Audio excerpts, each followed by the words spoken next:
it is time to play the game that Famitsu gave a 10 out of 10 or 40 out of 40. I forget how their score works. This shit might be actually too loud. Holy shit, that's loud. Let me load this. Jesus, okay. Just that. Okay, that should be good. Alright, everyone. So we're going to be playing this game. So, Huey, this is the original, like, this is the best visual novel game in existence, apparently. So much so, I found out about it because the guy who wrote Fate Stay Night made a specific scenario for this game that became an anime. And I was like, what the hell is this? So, this is the, supposedly this is the top of the top. This is the perfect visual novel game. And I'm playing it. It was only on the Wii in Japan, and then they got released, I think this year or next year, last year, something like that. It's about time you accept visual novel supremacy. Well, the reason also, the main reason why I played this was because this was the game that started the 999 style and the Danganronpa style. This is the original game that started everything. So that's the reason why I'm trying this. I'm like, I'm gonna go back to the roots. Let's see what this is all about. Hey, give me Bolt. How's it going? So, you might have to get this game, Huey. Select and bookmark to save. Okay. Do you want a guide to gameplay to be displayed? We recommend that first. Sure. I see you decided to go live. Yeah, I did. I was thinking about it. Oh, damn, it's got ending and bad. Okay. The story is a work of fiction. Names, characters, places, and incidents either are products of the author's imagination or used fictitiously. Any resemblance to the actual person, blah, blah, blah, is entire coincidence. Yo, you got me hyped. Also, the weird thing, it all uses live action footage from what I've seen.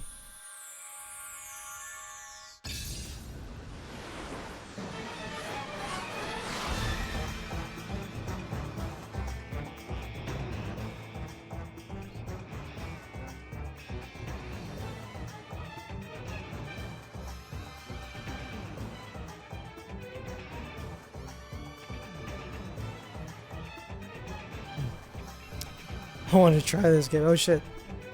What up, Loyal?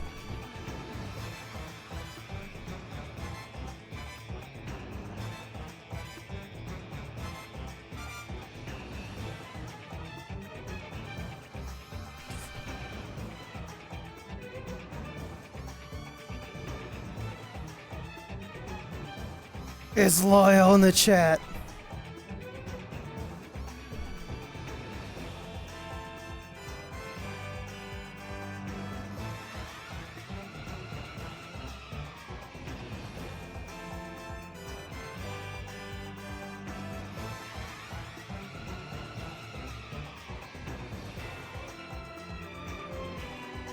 This feels like I'm watching a movie.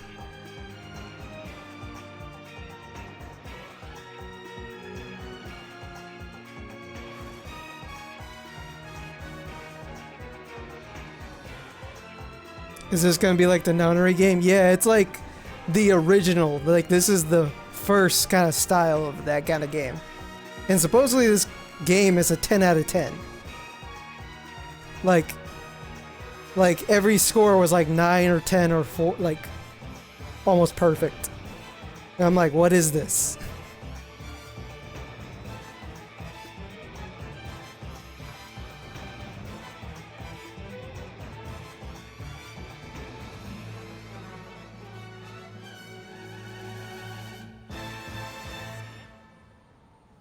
Nine nine nine is a 10 out of 10 movie. Oh, damn it. Let me fix that a little. It's gonna not show the titles. God damn it.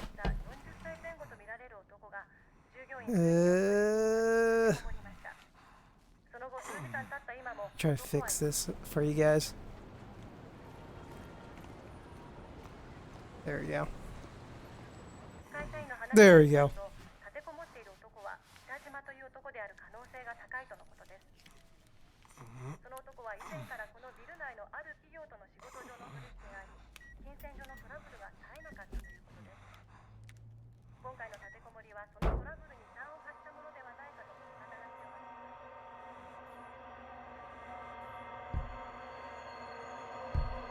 What the hell?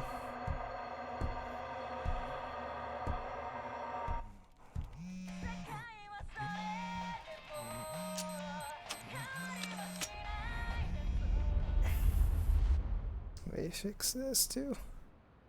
There we go. What the hell?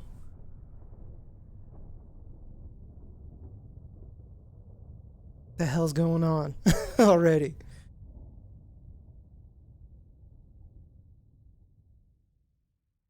Shibuya's story is yours to tell.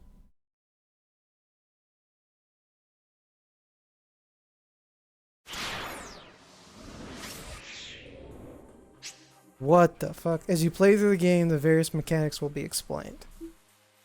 In 428, you follow the stories of multiple protagonists at once. Your decisions impact their experiences as you read the story. What does the day hold in store? Their fate is in your hands. Hopefully you can see them all through the end. To start, you have two characters, Shinya Kano and Hachi Endo. Let's begin by checking out Kano's story. Okay. What the fuck? What? This man just went into my soul. Just 2 more minutes to go.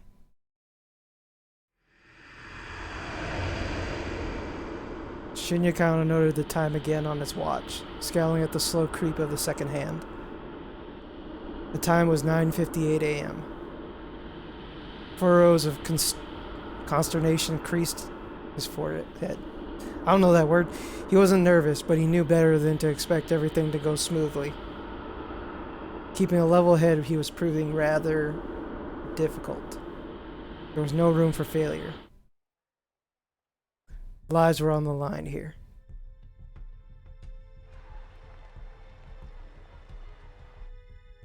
He eyed his surroundings. Was the perp really going to show up? When? Where would he be coming from? How would he make his approach?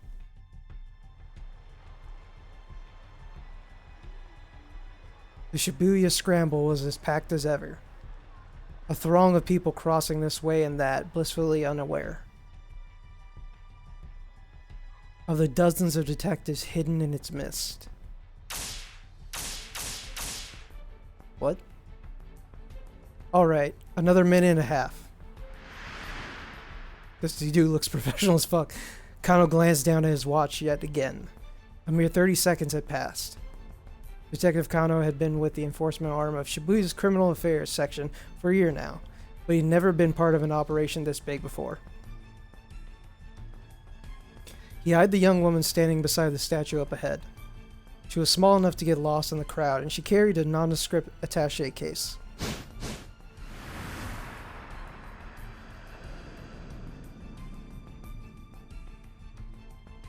Hitomi Osawa, age 19.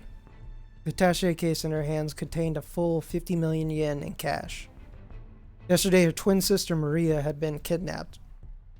This was the ransom payment. The culprit had called Hitomi last night at home, referring to her by name and telling her to wait by the statue of Hachiko in Shibuya. It was almost time, but nothing. Kano was staring fixedly at the second hand of his watch, when a homeless man sitting on the sidewalk murmured just loud enough for him to hear. Come on, Kano, quit looking at your watch so much. What if the kidnapper sees you? Kano tried to look nonchalant as he lifted his eyes, but the scruffy character continued. You're too nervous, just relax already. You're the one acting suspicious, Sasayama. Kano frowned. Why would some homeless guy be talking to me? Yuji Sasayama was the senior officer of the Shibuya Precinct's Criminal Affairs Division, 5 years older than Kano. Some words and phrases in the text appear in blue. These are called tips. Press square to underline a tip, and press X. This will let you read some extra info relating to that word or phrase. There are tips containing general knowledge and ones that are 4 to 8 specific. These are marked with a magnifying glass and a 4 to 8 respectively. Okay. Official name, Shibuya Central Precinct. Responsible for the safety of approximately 200,000 people in 32 neighborhoods. God damn, that's a lot of Japanese neighborhoods. Holy shit, I butcher all of them. That's just, oh my god. Alright. Okay, so they oversee a lot of neighborhoods, okay. He's always winning a little overboard with the disguise. Claimed it was all part of the job, but word around the station was that he just liked playing dress up.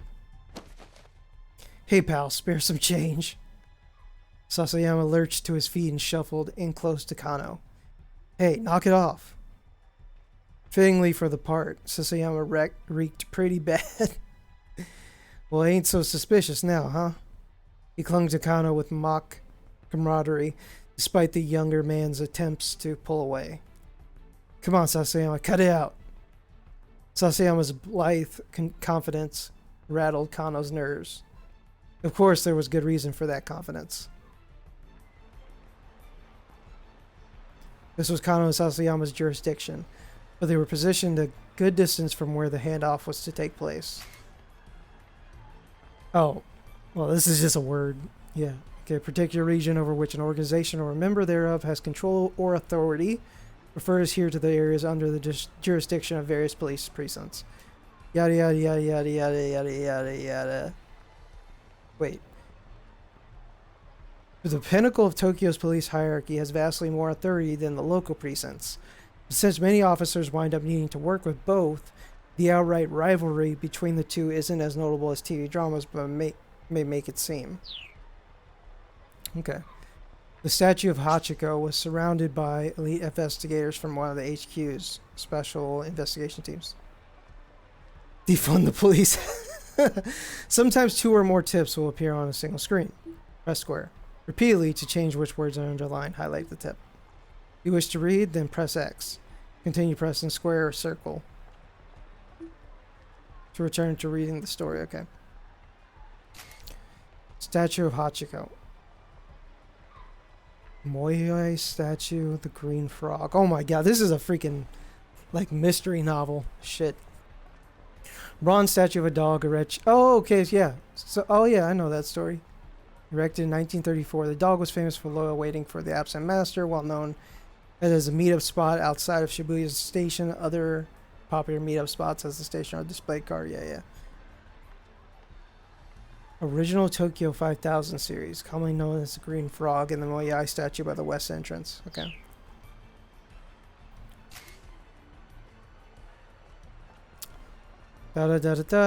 Japan's largest police organization. In addition to policing Tokyo, it has various other duties and authorities for maintaining public order in the capital. Kano and his partner were just there to provide backup if the kidnapper attempted to flee. Look, just try to relax, we'll be fine. Sasayama gave him a wink, and a moment later, the radio squawked in Kano's ear. Alright, everyone, it's time. Keep your eyes open. The voice coming in through the earpiece was Koji Kuze, HQ's operations director. The individual responsible for directing the investigation in the event of a serious crime. If a task force is set up, the operations director is the one who assumes command. TV dramas and other fictional accounts often feature some young prodigy for the MPD as operations director, but in reality the position usually goes to a proven veteran. Until last year, he's been the Shibuya Precinct's head detective and Kano's supervisor. We don't know when the perp is going to make contact. Don't let your guard down.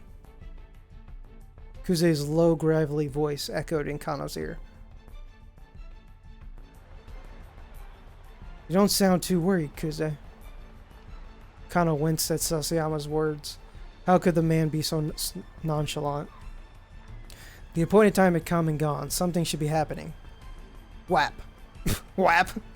Kano smacked himself in the thigh to release a little tension. The sound was louder than he intended.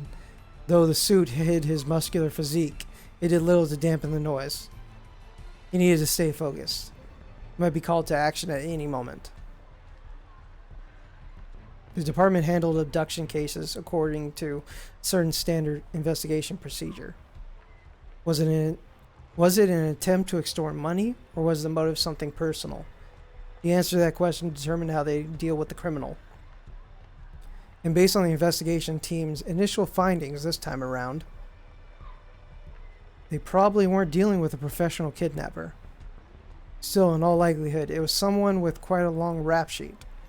Probably someone who knew the family, but so far they had few leads on who might bear such a grudge. With the situation so unclear, the plan was to apprehend whoever came to make the handoff on site. If the culprit ran with the money, there'd be no guarantee of the hostage's well-being. Why is there the auto-saves? Okay. Huh. Still nothing. Sasayama muttered. There he is. He's here.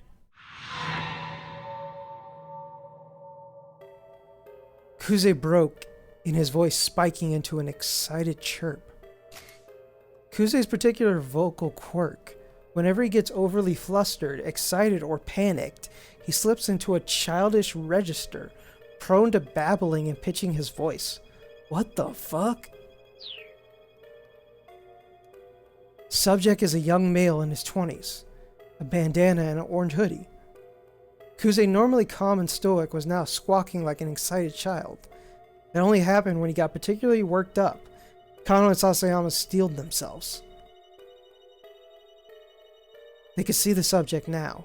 A 20-something male nonchalantly approached Hitomi to talk to her.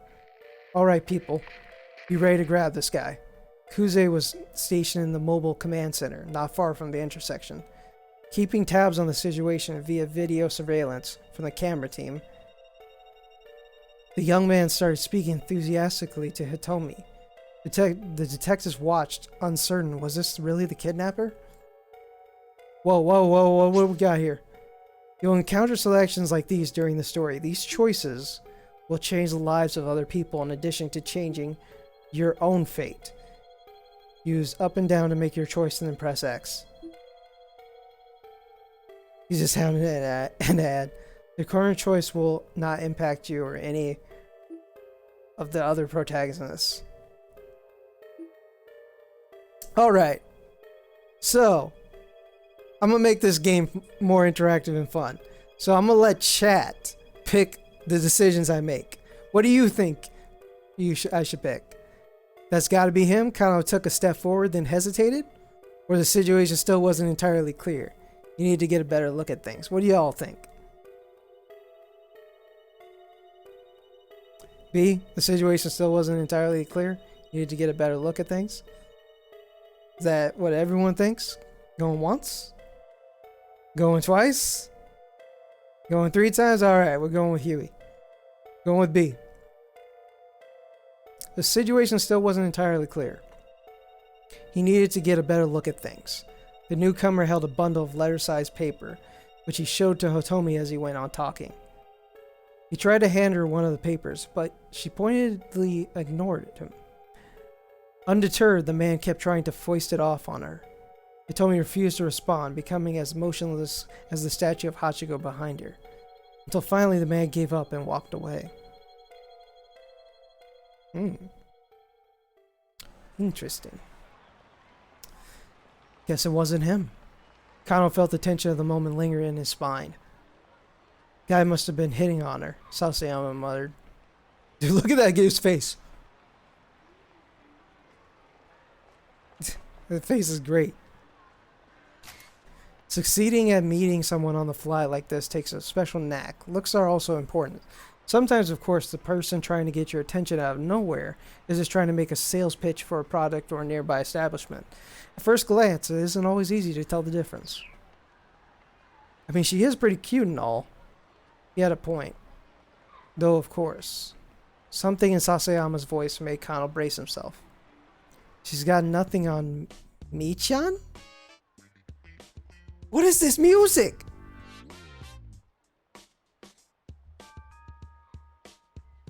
What the fuck?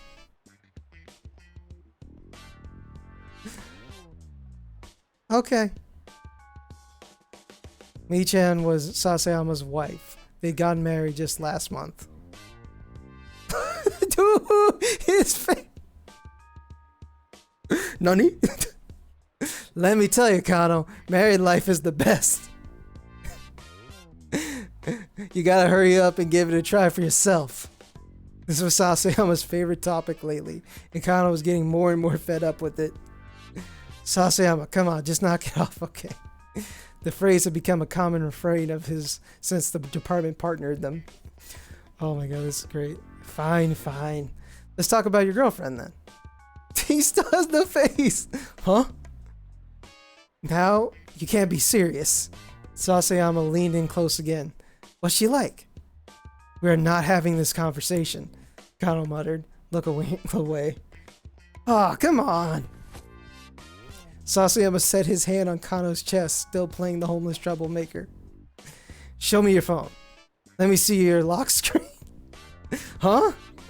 Sasayama pawed for the phone. You've got a pic of your girl on your lock screen, yeah? I do not. But he did. It was scary how on the mark Sasayama's instincts were. Hey, cut it out. We're in the middle of an investigation. I'm investigating. Sasayama chuckled as he plucked the phone from Kano's pocket. Dude, what is that face? Whoop. His face scrunched up with astonishment as he looked at the lock screen. The heck is this? It's not... Ain't this Masami Nagahama? Let's see. A national star tends to play the heroine on national morning soap operas or national historic dramas. Her songs have been a series of national hits, and she's even slated to host the year-end nationals singing competition program. Everything about her is national. Holy shit. Japanese Nesto in action. That's neat. Oh no. What the hell? The hair and the facial ridiculous. Oh no. What up, Wiz? Kano realized he had to bite the bullet. No, that's my girlfriend. Her name's Rumi, and she's... Sasayama cut him off. You're telling me this ain't Masami Nagahama, the famous actress? Because this right here is Masami Nagahama. Like I said, you sly old dog. Trying to make like you're dating Masami Nagahama. I'm not. I mean, I guess Rumi does kind of look like her. Sasayama let out a huff. For real? You really think I'm gonna fall for that? There's nothing to fall for, I swear. Sasayama scowled, unconvinced. Alright then, why don't you marry her? Kano stammered, but he had no answer. The truth was, he would have happily married her already. But there were obstacles that needed to be overcome. Okay, playtime's over. Let's focus on the job. Sasayama handed back Kano's phone and turned his gaze back to Hitomi. Kano let out a quick, uneasy sigh. But his shoulders did feel looser. Maybe Sasayama had been trying to relieve a bit of the tension. Maybe he should be grateful. This shit is wild. Got super intense and really silly.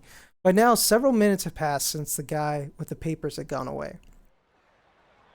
He peered at Hitomi. The strain on her face was visible. Okay, in addition to the weight of the attaché case itself, the 5,000, 10,000, okay, that's weird, yen bills it held, I think that's translated weirdly weird, bills it held weighed close to 6 kilos. Her slender arms must have been getting tired. Still, she refused to set the case down. She wasn't taking any chances with her sister's life. The kidnapping case had begun the day before at around 7 p.m. This is MPD dispatch. The Shibuya precinct is reporting a missing person believed to be an abduction. In Japanese law, the act of indirectly luring or deceiving someone into the control of a third party is known as kidnapping. Using forcible threats or violence to achieve the same result is known as abduction. Subject is Maria these names. Gotta get used to saying Japanese name. Maria Osawa, a 19-year-old student at Midoriyama Academy, last seen at the LL Diner near campus. A man was allegedly seen forcing her into a car nearby. All officers in the vicinity report the scene at once. Kano and Sasayama had been working a burglary case in Jingume's 5th district when they got the call.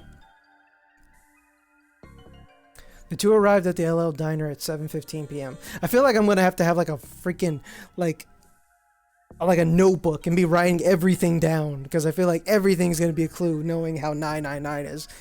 At roughly the same time, several other officers showed up to secure the area, blocking off entry to nearby roadways and monitoring the surrounding establishments. Inside the restaurant, Kano and Sasayama were met by the girl who had reported the kidnapping.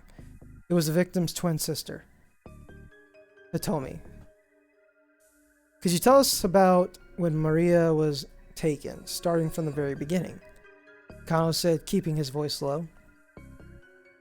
My sister and I were supposed to go to a party together today. Hitomi was trembling, her voice hoarse. But I messed up the time. I showed up right at 7, an hour later than I was supposed to. So Maria had gone alone to the party, a mixer for locals and exchange students.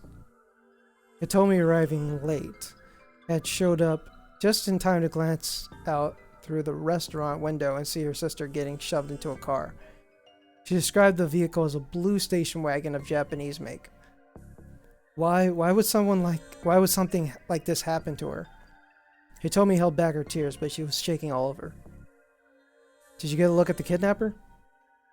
Yes, it was a man, middle-aged. Who's this guy? There was another eyewitness, Leland Palmer. He identified himself as a lecturer at Hitomi and Maria's school. I saw too. It's like Hitomi says. I heard Hitomi cry out, and so I went to the window to look. And his Japanese was halting, as if he hadn't been in the country very long. And I think that maybe the kidnapper was working alone. Lean explained that he'd seen the man shove Maria into the back seat, then clamber into the driver's seat. If he had an accomplice, wouldn't they have been driving? Neither Hitomi nor Leland had gotten a look at the suspect's face. Kano was interviewing others who had been on the scene, looking for other potential witnesses, when his phone rang. It was Yoshio Kajiwara. I fucking these names, dude. Butcher every one of them. One of the senior detectives. We've set up a task force for the investigation. Get back to the station once you have a handle on the situation here. Barely half an hour had passed between the time the kidnapping was reported and the time the task force began operation. Roughly 150 people are working on the case in the Shibuya's precinct's conference room. The main force at work is HQ's first special investigation unit. Additionally, other detective sections, a riot squad, and investigators from neighboring precincts have been assembled. Damn. Was Maria possibly the girl we see through the window of the car in the intro movie? Also, I wasn't even picking up on that. You got that like third eye going on, Huey. When Kano and Sasayama got back to the precinct station, Kuze had already arrived from HQ. He informed them that a response team, in a case where someone has been abducted for ransom, it is often difficult to resolve the situation without cooperating with the victim's family. But the family can also be a hindrance in making an arrest. To help guide the family's actions, a response team is assembled and stationed at the victim's home, led by an investigator with the proper training. He informed that a response team had been formed to investigate the victim's home. Kano could feel a peculiar tension in the air. Unfamiliar MPD detectives scurried to and fro around the Shibuya offices. He pulled one of them aside to get a quick update. An hour had now passed since the kidnapping. There had been one new development. The perpetrator had made a threatening call to the victim's home. He said the following. Tomorrow, 10 a.m., by Hachiko in Shibuya. Have the sister Hitomi bring 50 million yen. If not, the girl's life is forfeit. This man eating a banana. Kajiwara from the precinct was put on the response team, along with detectives from elsewhere who had received special training in abduction cases. Normally, a local precinct detective wouldn't have gone undercover in a victim's home. Kuze, however, had decided that having a knowledgeable local was crucial and had sent Kajiwara along. It's a big house. Detectives disguised themselves as delivery people and movers to make their way inside without arousing suspicion. Arriving there at 8:30. Damn, this is fast. On the same day? Or no, it was the next day. Yeah, tomorrow. Or was it? I don't know. Losing track of time here. The response team had come prepared to run a trace if the kidnapper contacted the family a second time. The act of pinpointing the source of an income. Yeah, we've seen the movies. Let me see if there's anything extra in this. The police are not allowed to do this independently without oversight. They must go through a formalized process that includes securing the cooperation of the phone company. In the past, conducting the trace itself would take time, but nowadays, acquiring the location can be practically instantaneous. So, any movie that's like, yo, give me a few minutes. I almost got him. Nah, ain't right. But there were no further calls.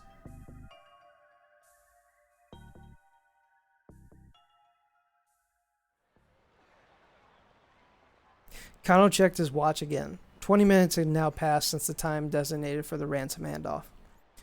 The kidnapper had yet to appear. Crap, you think we might have spooked him? He wondered aloud. Hey, stay calm. Sasayama scanned the passing throng. He's just playing with us. Why this guy even pick this place? Kano voiced the question he'd been asking himself ever since he'd heard the kidnapper's demands. Sasayama shrugged. Figure he must want to blend in with the crowd, nab the money, and disappear before anyone knows he's there, would be my guess. In that case, why not pick Shinjuku or Ginza? The big crowd didn't just benefit the kidnapper after all. It also allowed the police to use the sea of people to conceal their own operation. Right now, there were 50 detectives stationed within a 50-meter radius of where Hitomi stood.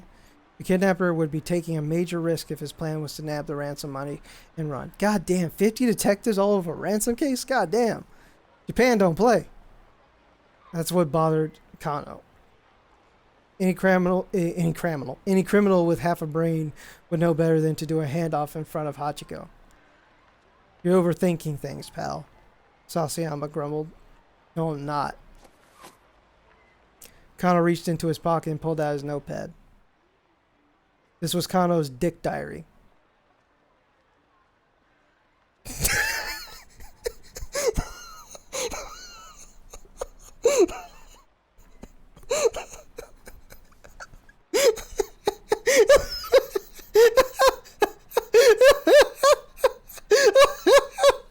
Holy shit!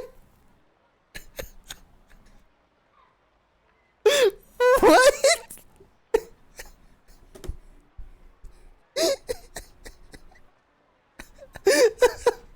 Words I never thought I'd say in my life, especially now. This was Kano's dick diary, which he always kept close at hand. Holy shit, 10 out of 10. This is why. Is there a bruh sound by it? No, I need to. Oh my god. Holy shit. Oh, that was great. What? Okay.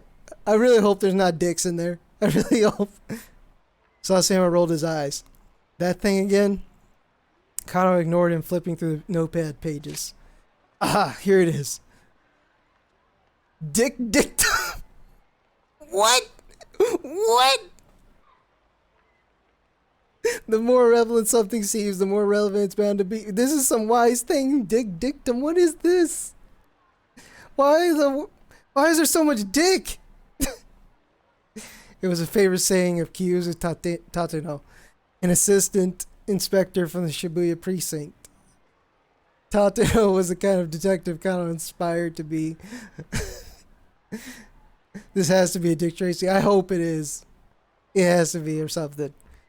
For the current operation, he'd been placed in the charge of Hitomi's personal safety.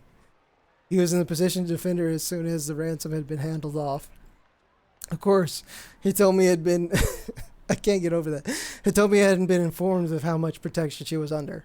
There was a risk that if she had acted too secure, it might alert the kidnapper. I think Tateno has the right idea. Sasayama snored quietly. Maybe, I mean... He is a great detective. Don't get me wrong. But you know how many irrelevant things there are to consider? Again, Kano ignored him, and it didn't matter if nobody else understood. Why, it is my diary of dicks.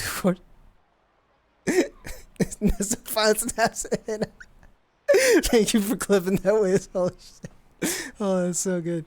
Kano had faith in Tateno and is both a detective and as an individual. He had first witnessed Tateno's brilliance during a standoff at a financial company 3 years earlier. A man had shut himself in the office, splashing gasoline everywhere and threatening to set the place ablaze. While the others hesitated, Tateno unflinchingly doused himself with gasoline and strode into the building. What the hell? Where he managed to talk the man down and secure the scene. Oh shit. Young Kano. The others had been awestruck by Tateno's actions. And Kano, who at the time had been content to be a run-of-the-mill policeman, now found it quite inspiring. God damn it. Still, you know. Sasayama murmured in under his breath. As great as detective as Tateno is, it's not like anyone else in the world has ever heard of him. I suppose not, Kano said so.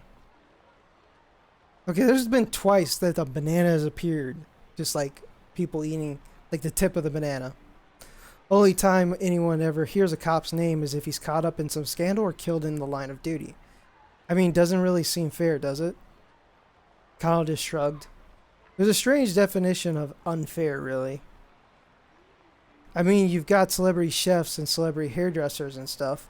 So how come no celebrity gumshoes, you know? Look, please, can you just focus on what we're doing here?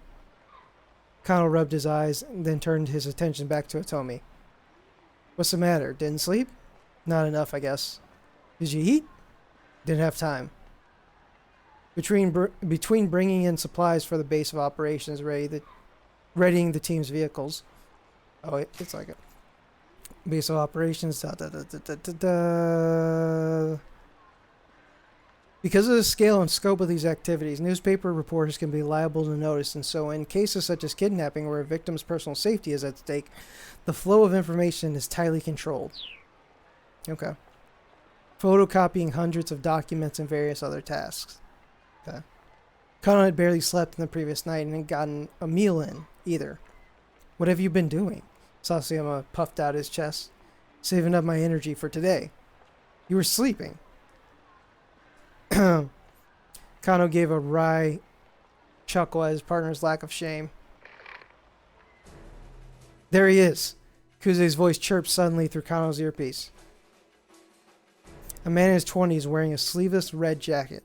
He's carrying a garbage bag. A young man had emerged from the crowd about 15 feet from where Hitomi was standing. He strode toward her, a sinister look on his face. He didn't match Hitomi's description, but Kano felt a jolt of nerves all the same. Maybe the kidnapper had hired some young street punk to snatch the ransom payment. That our guy? Do you think, Kano? Sasayama whispered. Yeah, I think he's gotta be. This was it. Kano swallowed the lump in his throat. He bent his knees, ready to act fast. Blood rushed to his legs and muscles, banishing the stiffness that had begun to take hold. Could this be the culprit? Or perhaps... The young man tried to snatch the briefcase from Hitomi, but she clung to it with desperate strength. It was him. The detectives rushed in. Oh shit. Whoa, hey, what the hell? The young man cried out frantically and tried to dart away, but the officers closed in, forcing him bodily to the ground. Target secured. Oh geez, I think we've got another suspect on the scene. Eek, he's taking the ransom. What? Oh shit! Kuze's hysterics made Kano spin around. Sure enough, a foreign-looking man was sprinting away, a attaché case in hand. The mob of detectives scrambled to pursue. Before Kano could react, most of them had run off, leaving him to look after the original suspect. It was a diversion. Oh no!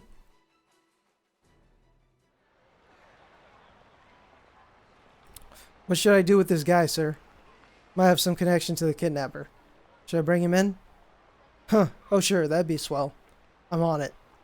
With the help of one of the remaining detectives, Kano brought the suspect back to Shibuya precinct. Look at this guy. Look, how many times do we have to go through this? Cut the crap. In the interrogation room, the young man who gave his name as Achi Endo steadfastly insisted on his innocence. That's the character I get to play. Okay. At the starting screen, okay. Why did you try to steal that case? Kano watched Achi's face intently. Like I said, it looked heavy, so I was just trying to help her out. It wasn't inconceivable that a young guy would want to help a pretty girl, but Hitomi had just been standing there hardly in desperate need of assistance.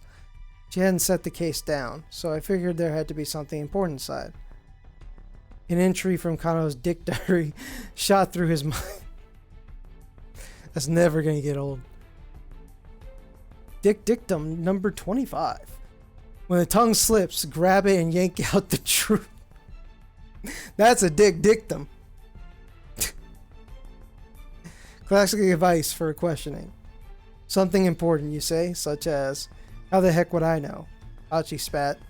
He huffed and slumped his back into his chair. This standard textbook back and forth had been going on for nearly an hour. Kano didn't mind. Chasing down criminals was all well and good, but questioning subjects was another key part of the job. Plenty of the off-the-scene work went into cracking a case. Once again, he had Achi explain what he'd been doing, starting from the beginning. When Kano finally emerged from the interrogation room for a short break, he learned that there had been some progress on the case at the crime scene. What the police hadn't been able to determine yet, however, was whether or not Maria was safe. Fighting back his anxiety, Kano consulted his dick diary. Dictum number 54. Haste makes waste. He felt his tension subside. Remembering the right maxim always helps. It was like casting a magic spell. Kano returned to confront Achi once more. You were there to act as a distraction to mess up the investigation, weren't you? Huh? Achi looked a bit dumbfounded. What are you on about? Dictum number 55. The truth hungers to be free. You hungry? Got some katsudon, if you like. Oh shit, we're gonna get a description of katsudon. Let's go. Japanese dish consisting of a bowl of white rice topped with breaded pork cutlet and egg. There are several variations, such as sauce katsudon, where the egg is replaced with Worcestershire sauce, and miso katsudon, where the pork is stewed in miso.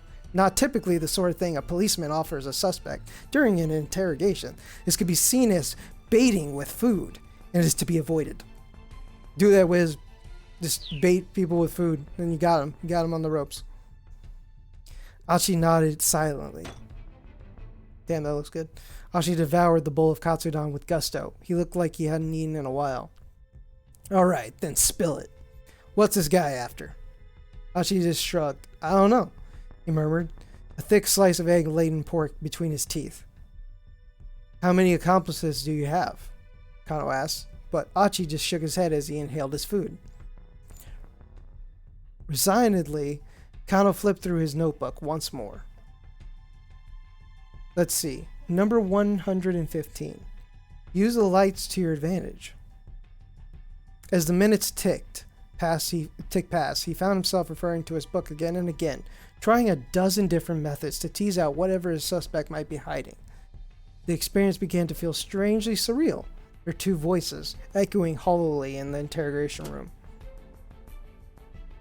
Eventually, Kano looked at the clock and realized that the questioning had been going on for nearly 5 hours. Fuck. He still hadn't made any headway. What was he supposed to do next? Tatsuno would know, but he sure didn't. Still, he was determined to do whatever he could to keep the victim and her family safe. Gritting his teeth in frustration, he perused the Dick Diary like it was a scripture. Man, this dude is just live by the dick, just survive by the dick. Number 116. The monotonous questioning was clearly tiring Achi out. His eyelids drooped like they were beginning to get heavy. Number 117. Holy shit. Get them when they're tired. Kano's eyes gleamed. You're part of some criminal gang, huh? And this dude felt Hachi's head slumped forward heavily. Nodding off was basically the same as nodding, yes, right? Oh my god. Oh no. No. No. No, dude, don't. No. Okay. Mr. Kuze, I did it. The young guy we grabbed at the handoff site. He finally confessed the crime. No, he didn't. He fell asleep. What are you talking about? Kuze laughed in disbelief. We're just about to apprehend the mastermind here. What? Huh? Kyle clutched his cell phone, dumbstruck. Listen, why don't you, look, just wait there at HQ, okay? No, it can't be.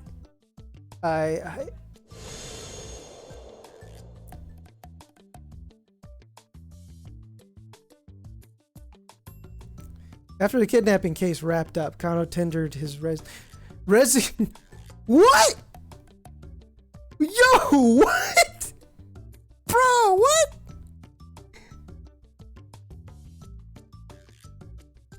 Dude, quit? Like, what? Bro, you can't let that Dick Diary go to waste. Oh my god. Guess I'm not cut out to be a detective after all, he thought to himself.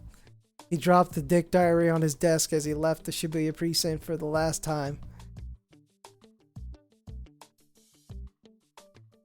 Did I get a bad ending? Oh, one choice turned it into a bad ending. What is this game? Huey, you fucked up. No, I'm kidding. Huey, why did you do it? Oh my god. Kano wound up at a bad ending. However, this does not mean that the choice you made for Kano was the wrong one. What? But it has bad. One of the other protagonists, Achi Endo, has an impact on Kano's fate here. You can avoid a bad end by making a proper... What? Hold up. Oh no, this is... Oh no. Oh no, I know where this game is going. The amount of endings. Because you can change bad endings.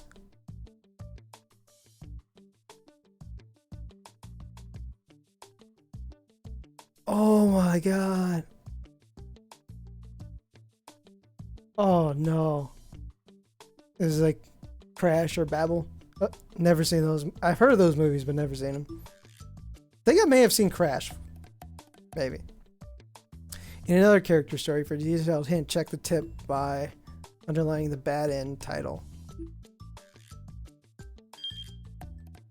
Kano had every reason to suspect Achi Endo, but arresting him turned out to be a mistake. If Achi hadn't approached Hitomi, this wouldn't have happened.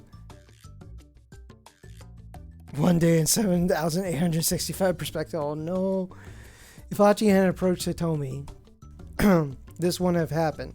Try playing Achi's story up to 10:30 and make a choice that keeps him from going up to her. If you do that, Kano won't even have a chance to arrest him. Things should play out differently. What? Okay, let's try this out.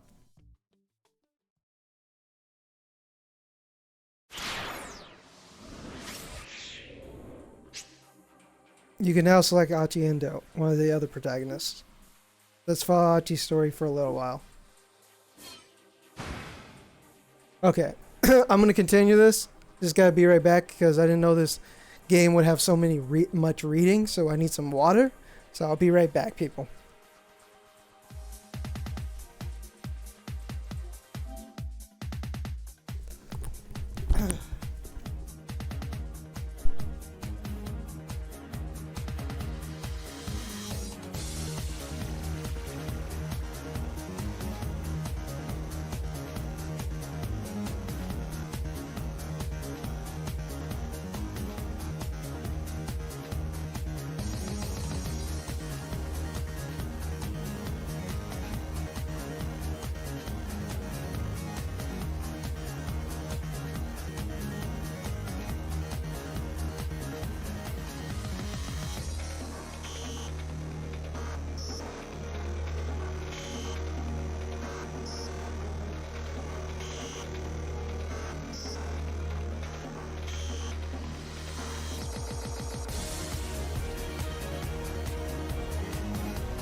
Okay, I'm back.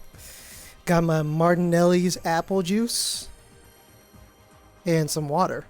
So, if you don't know about Martinelli's apple juice, whoo, you're missing out. Delicious. Okay. Alright, let's go on Achi's storyline. Let's see if we can save Kano from being a crappy detective and make him the dick detective that he needs to be. Dick.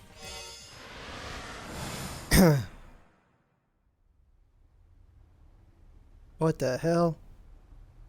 I picked the wrong movie. I picked the wrong game. I'm about to get banned on Twitch. What the hell, man?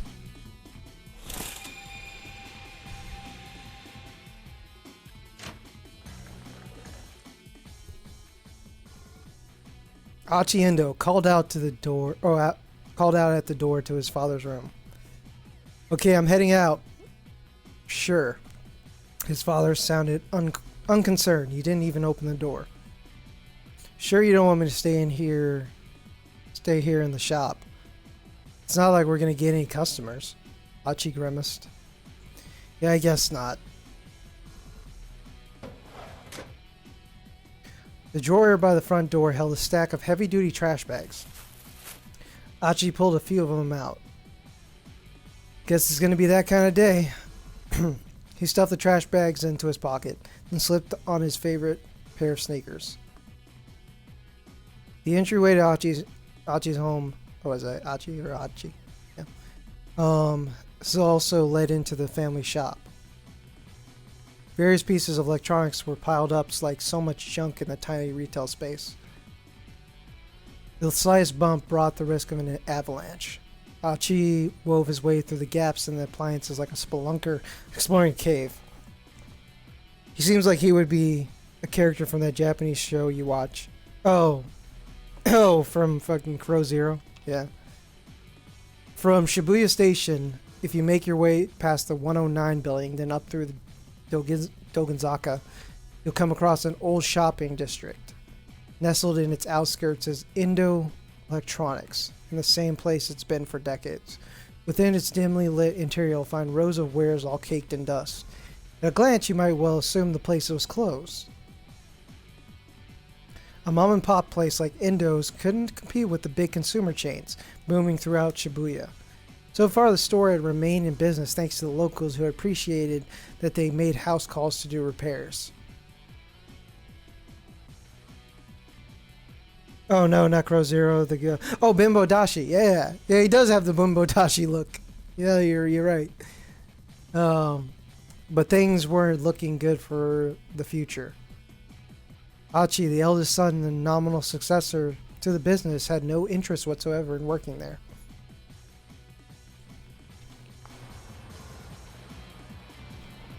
Achi stepped out the shop and into the sunny morning air. The good weather lifted his spirits. Alright, time to do this. He unfurled one of the big garbage bags, which caught the wind and fluttered like a cape. Then he slowly made his way toward Shibuya Station, scanning his surroundings all the while. Sheesh, this place is filthy. He paused to pick up a plastic bottle that had been tossed on the ground. Then with a heavy sigh, he slipped the crushed receptacle into his trash bags. This dude literally just helps people by picking up trash? What the hell? He'd been picking up trash around town like this for 6 months now. It had gotten so that the sort of garbage most people would hardly notice stood out to him like a sore thumb.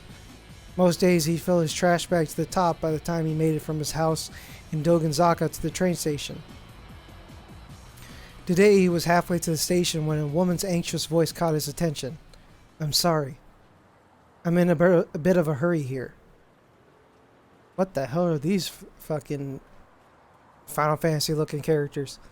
He looked up and saw a timid looking woman being confronted by 2 men with brown hair, one with black. From the look of them, he guessed that the men were scouts for some hostess club. He ran into this sort of thing pretty frequently on his trash cleaning walks around town. Another kind of trash to take care of. Achi quickly interposed himself between the girl and the two recruiters. Hey, can't you see that you're bothering her? Huh, who the hell are you? The two men glared. Take a hike, pal. Achi stood his ground, looking she ain't interested. You're just gonna have to find some other mark.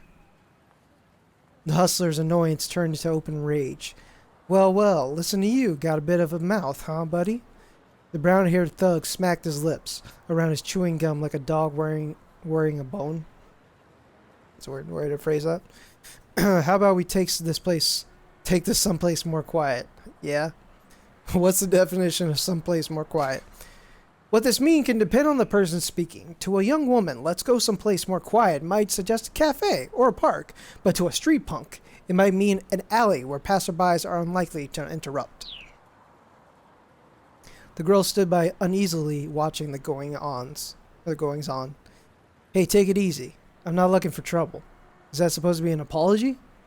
On your knees and beg, pal. The man spazzed gum onto the ground.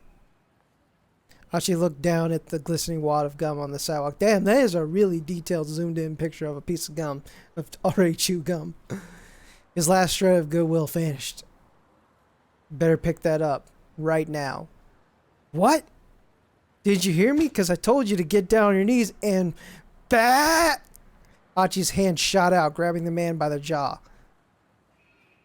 Whoa, whoa, whoa, easy, pal. The other man's bravado drained from his face. Oh, shit. Achi tightened his grip on the brown-haired hustler's jaw. Sweat dripped from the man's reddening brow. Ugh. Ugh. The man struggled, but Achi just tightened his grip.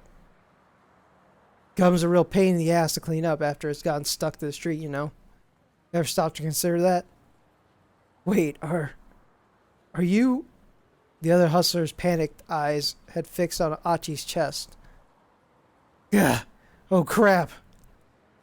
That shirt, man! The guy's voice was starting to break. That's mean clean? What? Mean clean? Mean clean?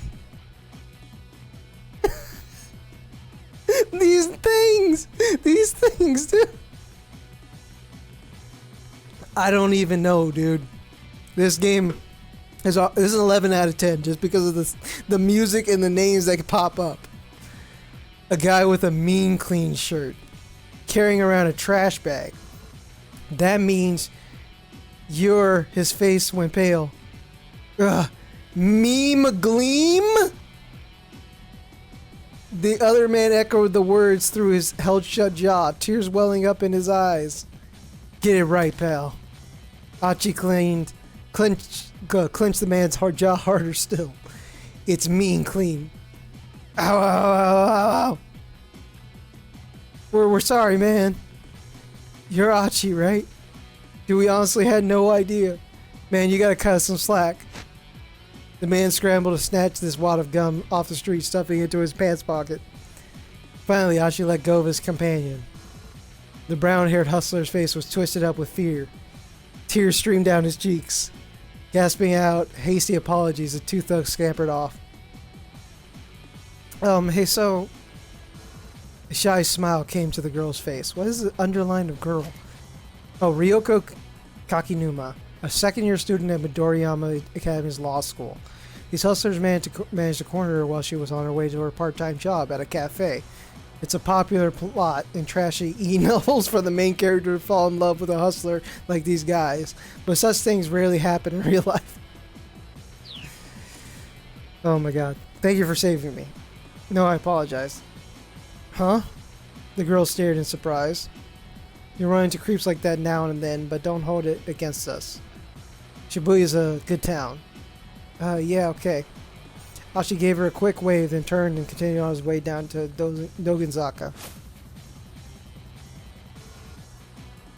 Achi was Shibuya born and raised. He was keenly aware of all the changes the ward had seen since he was a kid.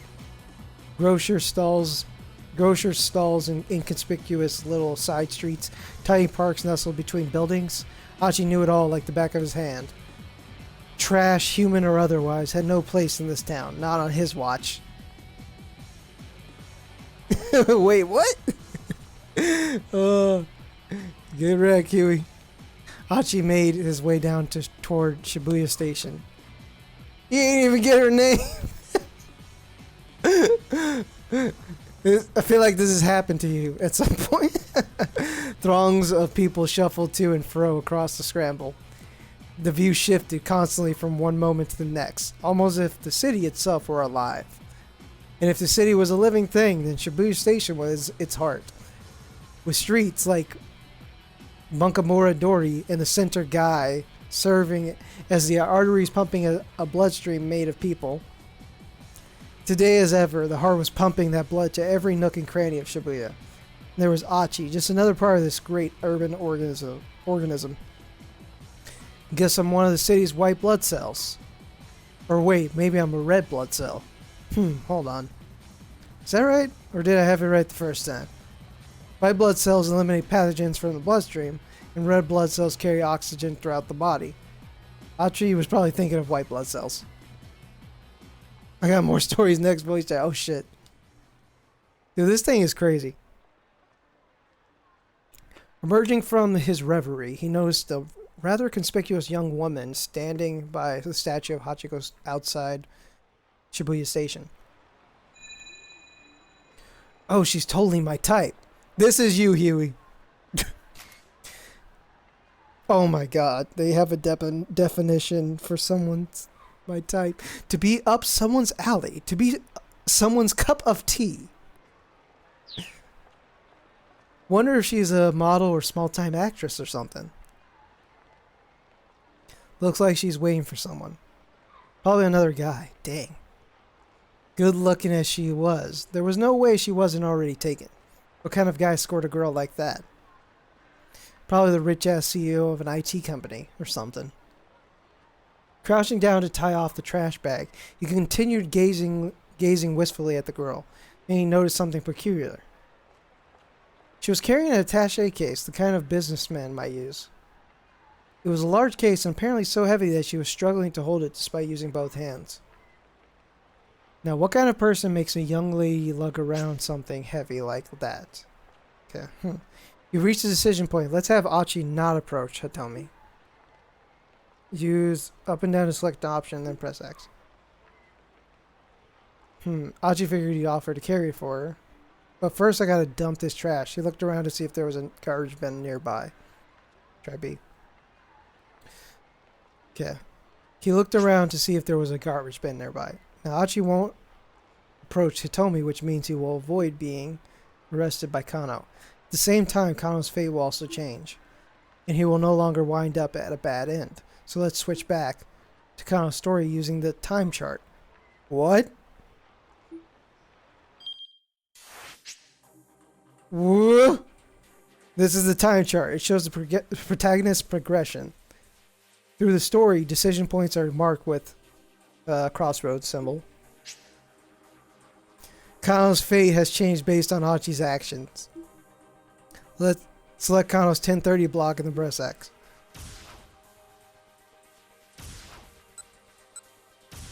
Oh my god. Oh my god. It's got down to the minutes.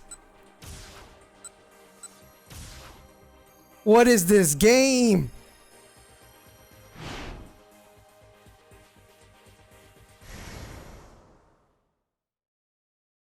This is like the pro visual novel. This is where like all your visual novel training comes together. And I'm playing this like a beginner. What is this? I suppose you could call it that. Okay. Oh, okay. Da da da. There he is. Okay, yeah. Now we're getting back to Achi's. I'm not gonna read this. What is that dude? That dude looks suspicious. What in the David Tennant? The man in the black cloak or coat, he's not Japanese, looks to be in his early 30s.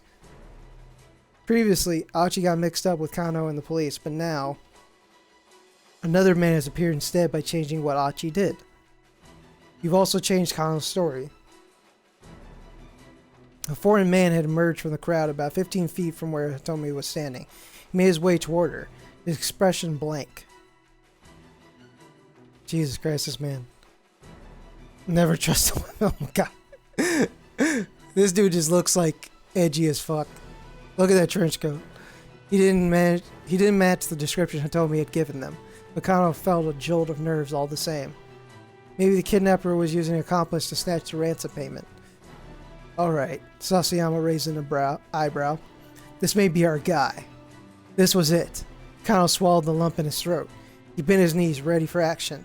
Blood rushed to his leg muscles, banishing the stiffness that had begun to take hold. Yes, it's me, John Johnson. Oh, dude, this is creepy. Was this the culprit? Or perhaps, dude, this dude just all bad news. The stranger took hold of the attaché case. It was him. In mass, the detectives began to close in. Let's go, Kano. On it. Sasayama and Kano leapt into action. But they never expected what happened next. What? With the case clutched in both arms, the man veered suddenly, running right toward them. What?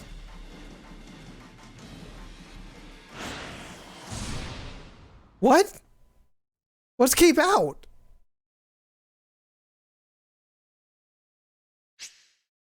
Kano's story has suddenly hit a keep out. Keep out refers to a point in the story where your progress is currently stopped. In order to advance beyond a keep out, you need to jump from another protagonist story at 10:30 out. Oh my god, this game's gonna be like you're going back and forth through timelines, back and forth. What? Oh, this is gonna be crazy. At 10:30, Achi has the text. Young man in suit set as red keywords. Checking these red keywords will allow you to jump from Achi's story back to Kano's. Now head back to Achi's story and keep an eye out for that key phrase. Try following the story from Achi at 10:30. Approach the girl.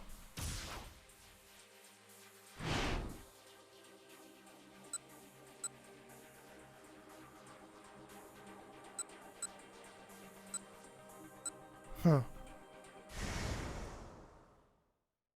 Or did I mean to hit the other part? Okay. She's waiting for someone. Probably another guy. Dang. Good looking she was. Okay. Alright, we skip past this part. I wonder if I pick the first option now, does... Oh my god, this is a mind game. Yeah, I picked the second option. So I have to...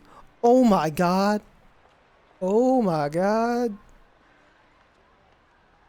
What is this game? Oh wait, I can't? Okay, no, okay. I have to stick with this. Okay, I thought it was. That would have been crazy. I was like, I don't know what's going on. Oh, okay, because I have to continue the story. Okay, I get it now. I have to continue the story after I got to the keep out. Back onto the original timeline, okay. A man had come up beside the girl. He was dressed in black and he wasn't Japanese. Looked like they were having a conversation. The girl nodded tensely at something the man said. Achi stared. Something tells me that's not her boyfriend. The girl handed the attaché case over to the man.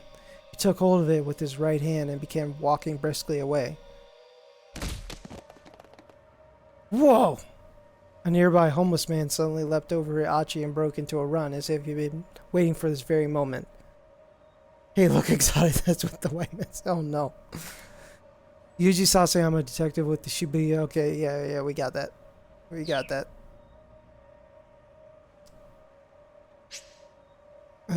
Some words in the text appear in red.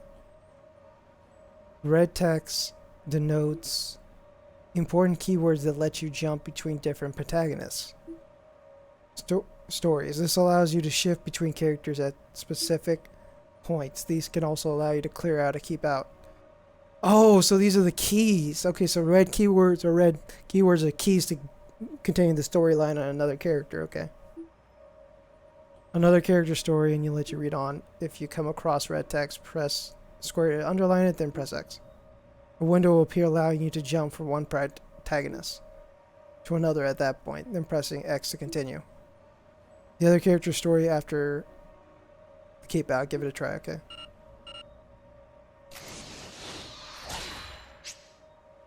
By performing a jump from this screen, you can advance another protagonist's story past a keep out. Press X to confirm and jump over to Kano's story.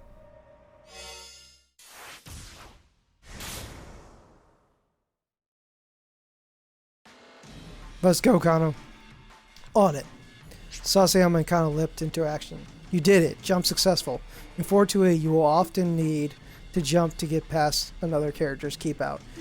Jump from red keywords to clear a keep out. Keep this in mind as you advance through the story. Okay, there won't be any more tutorial messages for a while. If you get stuck somewhere, try changing protagonists or making different decisions to advance.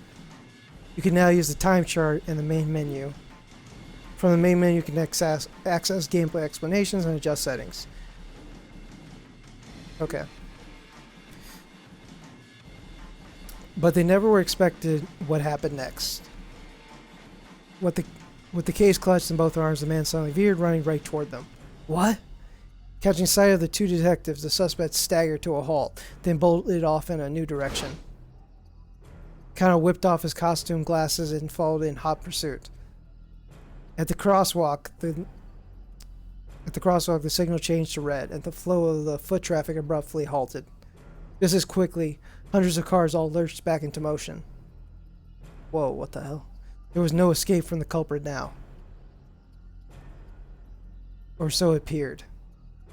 The converging cops slowed their pace, confident that man was cornered. Then the four barreled straight into the intersection, dodging between the oncoming cars without any hesitation. The mob of detectives came to a halt, not eager to rush to their deaths along with him. Kano, however, remained in hot pursuit, charging into the traffic at the crossing. Kano, are you crazy? Come back! Kano heard Sasayama shouting, but his feet kept carrying him onward.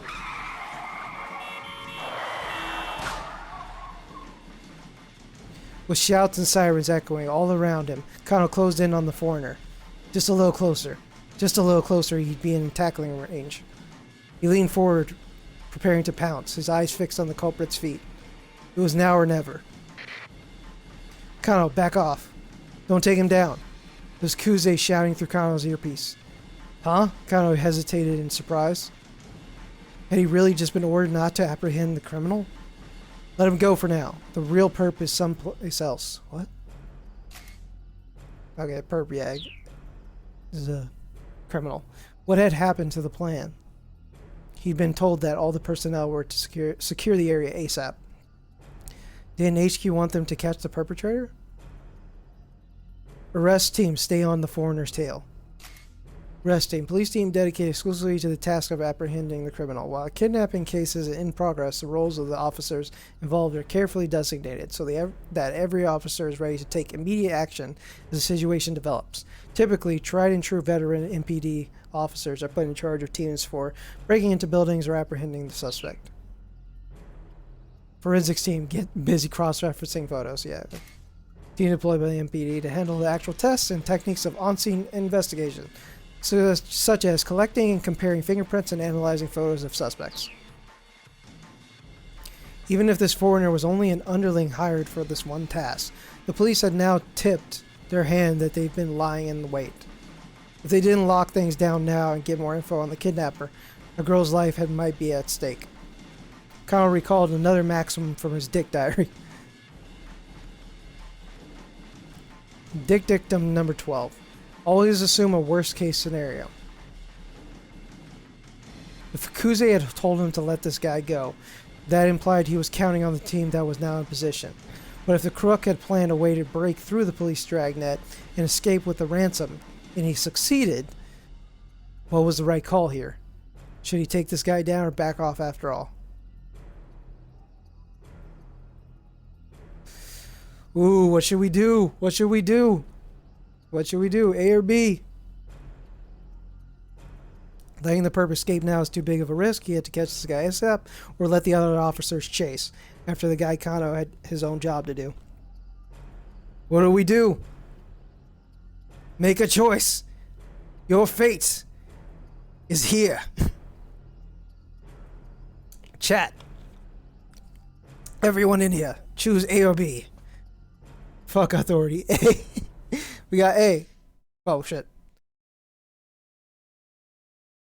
Wait, press up to go back and reread sections you've... Oh, okay. Okay, so it lets you go back and read through the text. Okay, that's what that does. I accidentally hit up. Okay. Alright, going... Oh, I see A in the chat, so...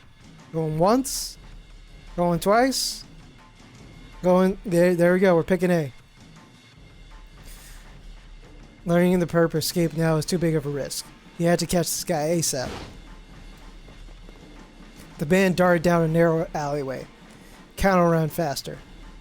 The man sprinted through the side streets. Evidently, he knew this way, or his way around Shibuya pretty well.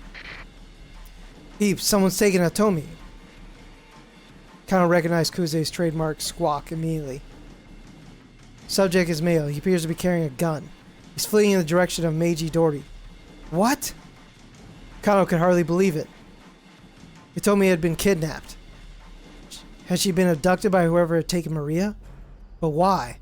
Someone must have been waiting for the moment when the police took their eyes off her. Something's very wrong here. What in the world is going on? Kano saw that the road forked up ahead. The man with the attaché case ran to the left. The man who had taken Hitomi was heading towards Meiji Dori. There was a good chance he'd gone down one of the alleyways off to the right. Making a snap judgment, Kano told the detective behind him to follow the case snatcher. Then turned and headed down the nearest alley.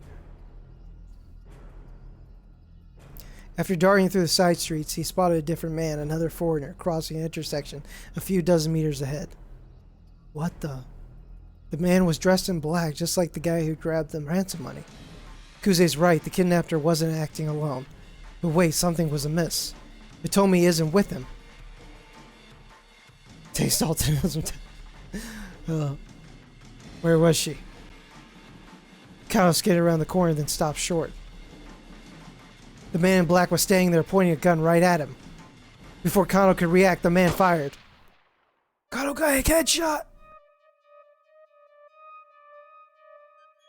He got headshot! Oh no! Kano felt hot all over as if he were on fire.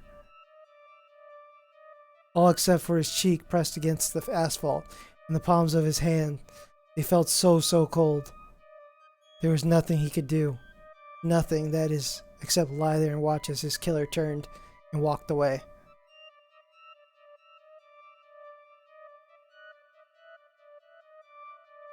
Shot by a foreigner. Bad end.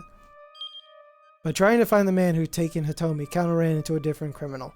And unfortunately for him, he got shot. If the criminal hadn't been able to get near Hitomi, he probably wouldn't have been taken. Or she probably wouldn't have been taken. Hibachi make the choice to talk to Hitomi instead of at 10:35.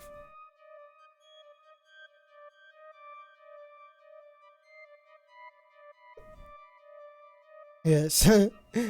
Shot by John Johnson. John Johnson. Oh my god.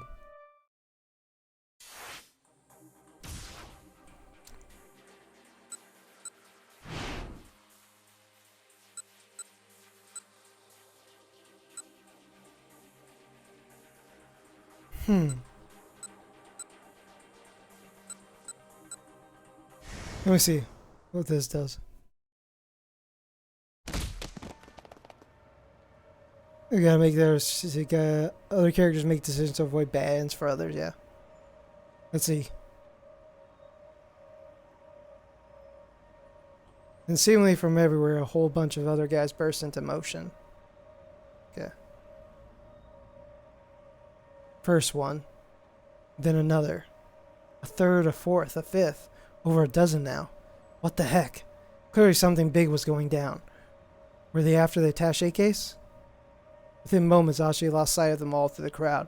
With that many people chasing him, the guy with the case was sure to get caught. But wait, what about that girl? Ashi turned back around. The girl was still there. She was staring in the direction that the man who'd taken the case had gone, a worried expression on her face. Achi couldn't shake the feeling that something was very wrong. Maybe he should go and talk to her, ask what was going on.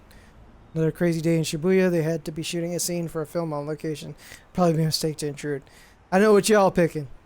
We going with A? Are we going with A?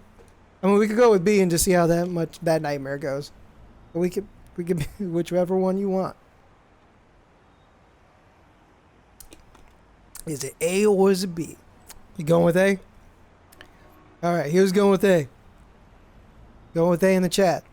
I'm gonna give it 3 seconds.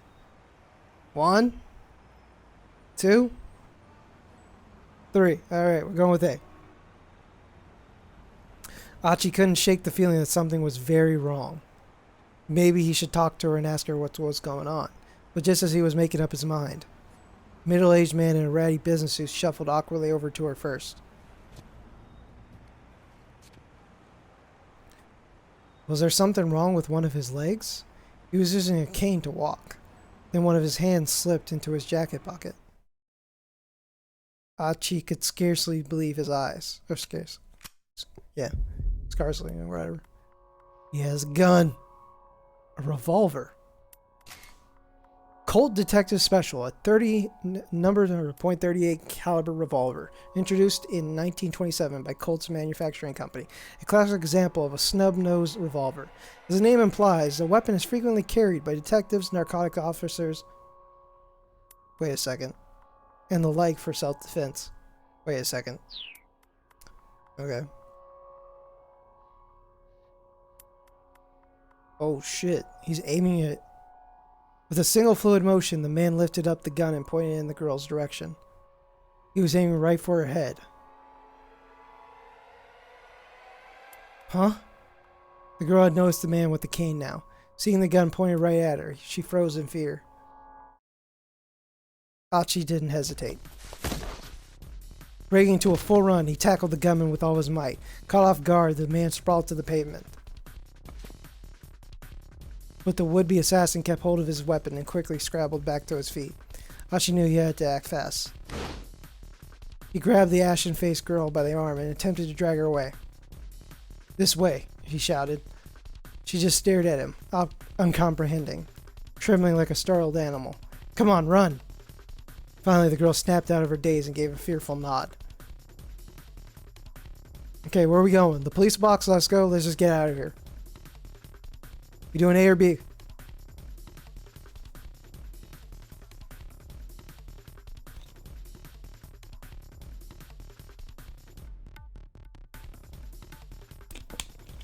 Let's go. B, let's just get out of here. Alright. Got B from Huey. Give it 5 seconds this time. Going 5, 4, 3, 2, 1. Alright, let's get out of here. Let's just get out of here. The would-be assassin was getting back to his feet. Achi grabbed the girl by the hand. Run! Without so much as a backward glance, he led her beneath the railway overpass for the Yamanote line. They needed to get as far away as possible, fast. Their best bet was to head toward the east side of the station. It was less crowded there. It would be easier to run. "Don't worry, you can trust me." Dragging the hesitant girl behind him, he took off through the crowd. Suddenly, it dawned on him that he still held the trash bag in his other hand. "You know this thing's going to be a real pain in my ass." Achi paused just long enough to toss the trash into a garbage bin as they passed by a park, then took off again. Someone shouted from behind, "Stop right there!" Achi looked back in alarm to see a stranger charging after them. It was one of the guys from the crowd who had run after the attaché case snatcher. "You gotta be kidding me, now he's chasing us?" Was Kano. Wherever he was young and fit and gaining fast. Realizing the girl could never outrun this guy, Achi stopped abruptly, shielding her behind him. He turned to face the stranger.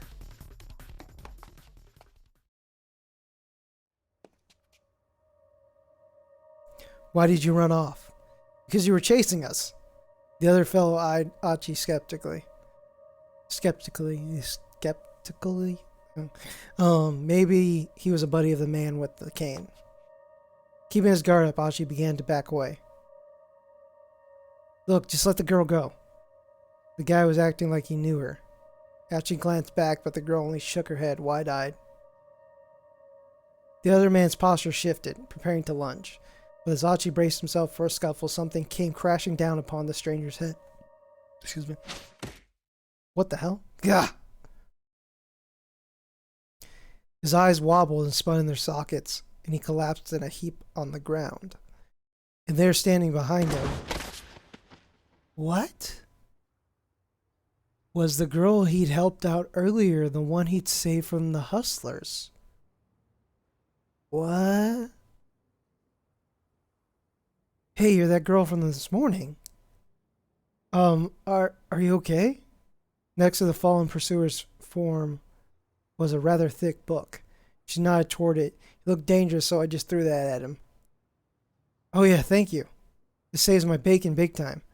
It's the least I could do after the way you helped me earlier. Sure thing. You should probably get out of here before that guy comes too. Like you said, he's probably dangerous. Right. Achi scooped up the heavy book and handed it to the girl, who promptly left the scene. Now you better get out of here. The girl nodded. We started down the street only to see the man with the cane around the corner a few dozen meters ahead. Oh, this is not good. The assassin had spotted them and he hurried in their direction. This way. Achi led the girl into a nearby alleyway. But this way's a dead end, the girl said breathlessly. Like I said, just trust me. Stopping abruptly, Achi kicked down a wooden plank covering a gap between the two buildings, clearing a space that a person could fit through. See if we can get away through here. In you go. But the girl just stood there looking terrified. What's the matter? Achi asked. Come on, we gotta hurry. But She looked at him as if he too was about to pull a gun on her. He could hardly blame her. After all, he was just some random guy who turned up out of nowhere. But this was no time for dawdling. The man with the cane appeared at the end of the alley. If they just stood there, he was going to catch them. Okay, sweetheart, hear me out, he said in a rush. The name's Achiendo. I live in the neighborhood and I'm not the kind to stand idly by when a girl is being chased by some killer. So please, just trust me. I'll do my best to keep you safe. He hoped the look in his eyes could convince her he was being on the level. After a painfully long moment, the girl nodded her acceptance. Phew. Right, let's start with this. He had paused beside an enormous stack of beverage crates. With a quick shove, Achi knocked the whole pile down, sending it cascading across the pursuer's path. He looks like a detective kind of guy. Now that was a close call. The man with the cane was floundering, struggling to get past the fallen crates. My bad, man, Achi called out. Gotta go to a Nesto, man. Have a good... Hey! Thanks for hanging out, Wiz. Have a good night, dude. Appreciate it. Oh, take it easy. Mind cleaning that up for me? The man scowled back at them and fumbled for his gun. Achi flashed him a wave goodbye, then slipped away between the buildings with the girl.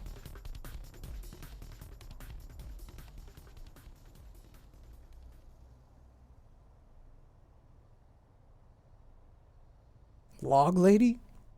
Hurrying down a narrow alley, they emerged onto a side street lined with dive bars and clubs. Assuming the man with the cane hadn't given up, he would probably lie in wait on the path back to the main road.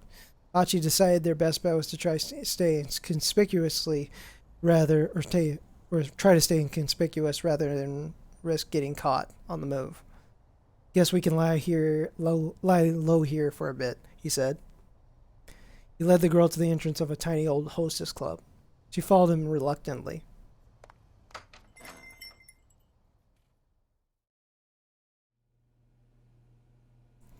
Achi flicked the switch inside the front door, and a chintzy chandelier glowed to life. He sat the girl down on the small sofa beside the counter. She gave him a worried look. Achi felt a pang of embarrassment as he realized what she must be thinking. Oh no, don't get the wrong idea. I'm not going to try any funny business. Someone I know used to run this place. It's not in business anymore, so I figure we're safe here. The girl chuckled at his evident discomfort. All right then, she said. So we good? We're good. Okay, well, good. Achi made a vague attempt to straighten his disheveled clothes. So how about some introductions? I'm Achi Indo, like I said earlier. You can just call me Achi. I'm Hitomi Osawa. You can call me Hitomi. I guess. With each new word out of Hitomi's mouth, Achi felt his heart sing. She was charming, personable. Just about everything about her was captivating. Achi had never met another girl like her. Achi? What? Is something the matter? You were spacing out there for a bit. Achi shook his head to dispel his daze. Damn it, this is no time to get all starry-eyed. He needed to think of some way to keep her safe from the guy who was after her. Look, can you tell me what the heck is going on? Please, I need to know if I'm going to help you. Right, okay. I'm not really sure where to begin. Hitomi looked down, lost in thought. Apparently hers was a long story. Alright, she said at last. I guess I'll just explain things as they happened. Wait, hold up. Could you keep it as simple as you can? I mean, I'm not really the sharpest tool in the shed. Complicated explanations ain't exactly my strong suit. Okay, Hitomi chuckled. I'll try my best. She got comfortable and then started her story.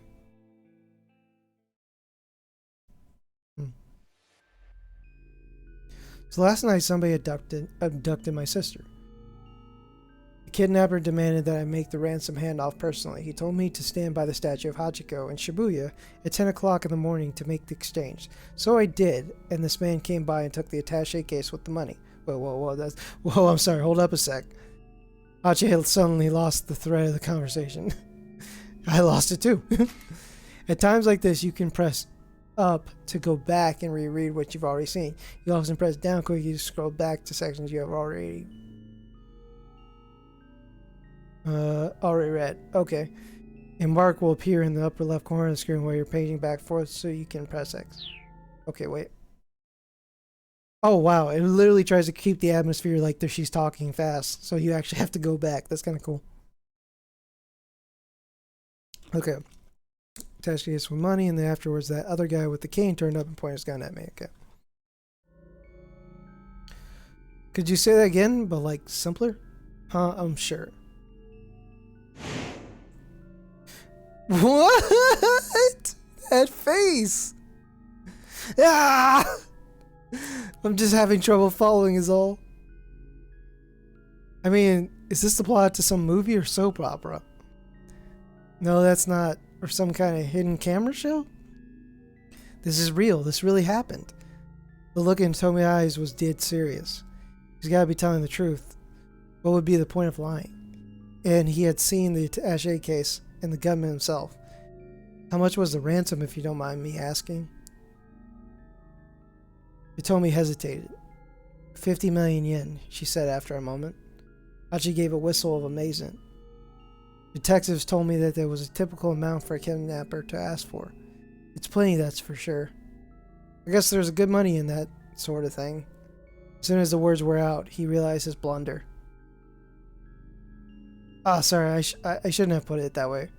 He fidgeted it awkwardly, and Hitomi looked away. I'm an idiot, but okay, I think I get this kidnapping thing. So I'm guessing those guys who chased the guy who took the ransom were undercover cops. He replayed the scene in his head. But then, the kidnapper took the attaché case and ran, right? So if you were empty-handed, why did that guy with the cane come after you? I'm honestly not sure. Hitomi's words trailed off. This was clearly difficult for her to talk about.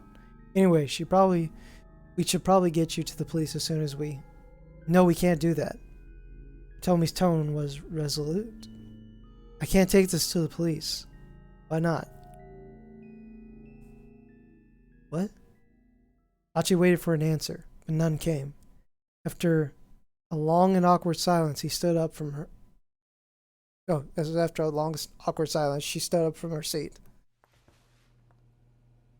I really appreciate the help, but I should go now. She gave Hachi a deep bow. Nah, hold on. What do you mean, go? Go where?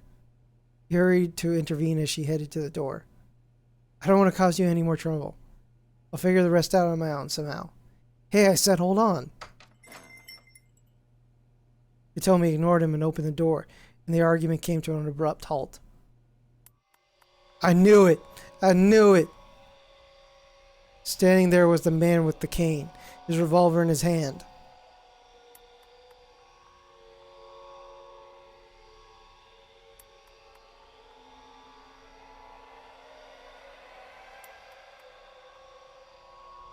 To be continued?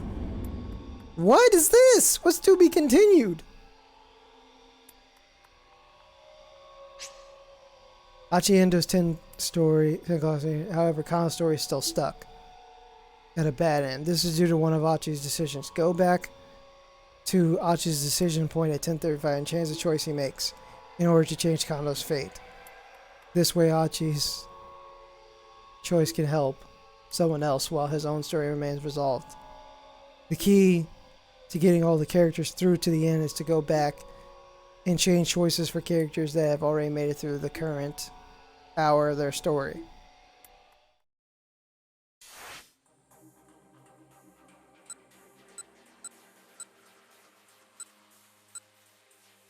This is 10:35.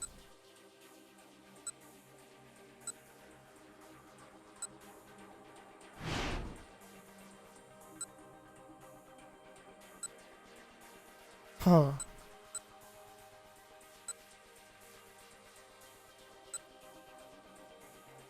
Okay, so we're just gonna have to keep replaying.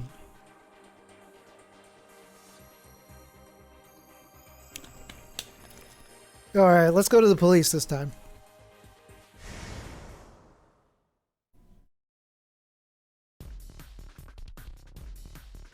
Try this. The police box. The police box, let's go. Think we gotta go to police. Yeah, that's what I'm thinking. Still pulling the girl by the hand, Achi headed for the police box outside the train station. But it was empty. There was always policemen staffing these things. Why did it have to be unmanned now? Achi flashed a worried glance behind him and saw the assassin in pursuit, like a man possessed. Yikes, this is not good. There was nothing they could do but run. With the frightened girl in tow, Achi ran beneath the JR Yamanote line, railway overpass.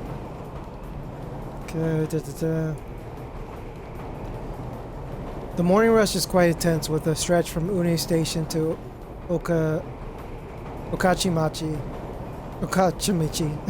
Station, sometimes crowded as high as 216% capacity. Roughly 300 people riding in a space designed for 143 passengers. Unrelated to the Yamate line subway that operates in the city of Kobe. Don't worry, just trust me, he told her. But first, he sped past a convenience store where an employee was cleaning up the sidewalk. Here, take this, will ya? Achi tossed over the bag of trash. Oh, wait, what? This way. You slip through the car. Oh, okay, so I'm back here. Like I said, just trust me. Okay. Okay, so we've been through here.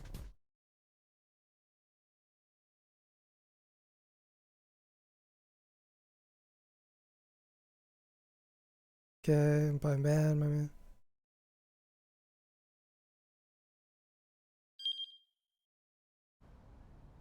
Okay, I'm back here.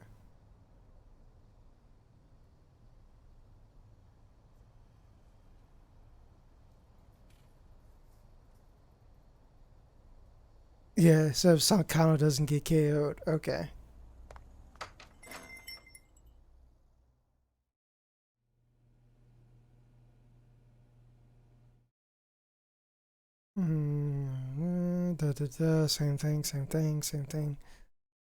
Same thing.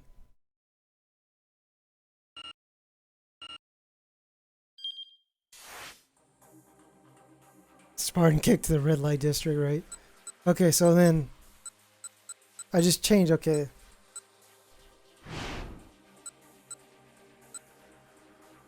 Let's try the second one.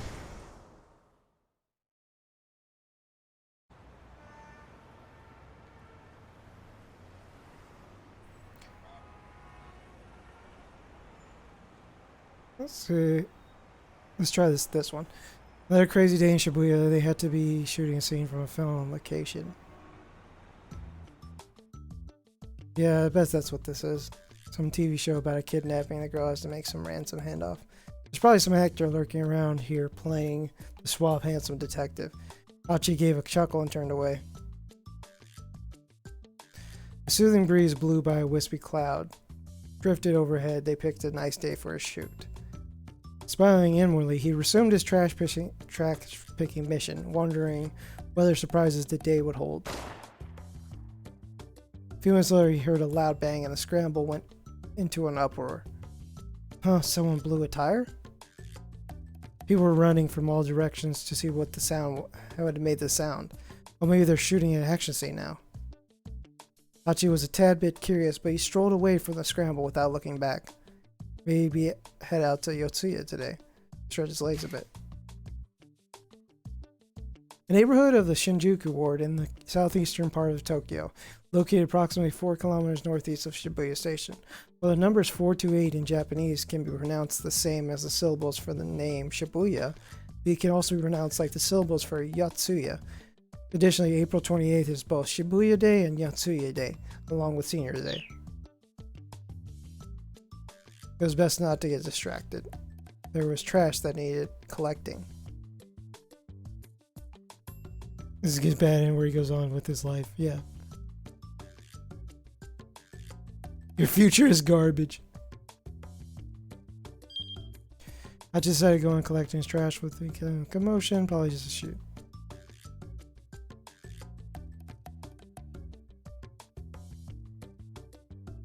Okay, so yeah, this is that ending.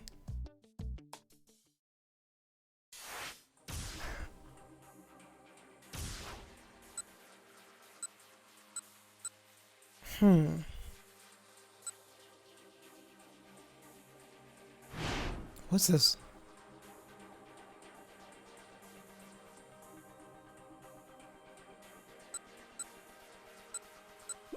It says, I think you actually just keep going to get past to be continued. Well, that's the thing is like the to be continued is like the point of no return. So it's like saying that after this hour, whoever those characters that you didn't save before, you killed them. They're dead. So they hinted that you can prevent the bad end in Kano's if you go back to like the 1035.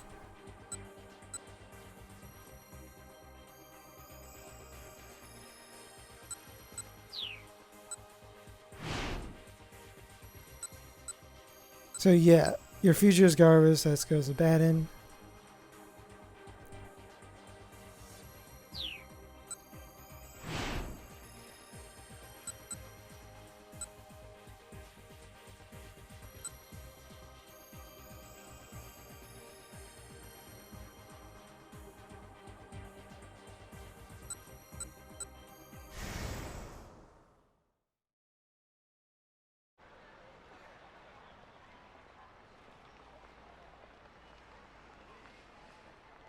So I was thinking he reached the to begin and then go back to Kano.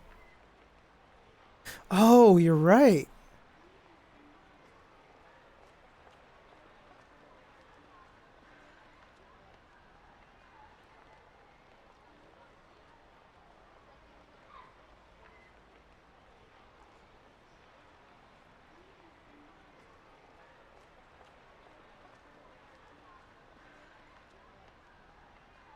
Huh. No, you're right. You're right. Let me try that.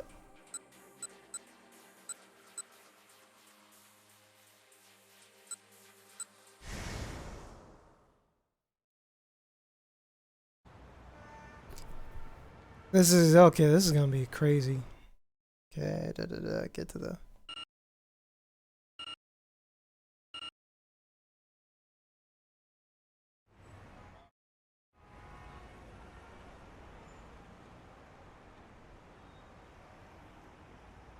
Okay, so then guy goes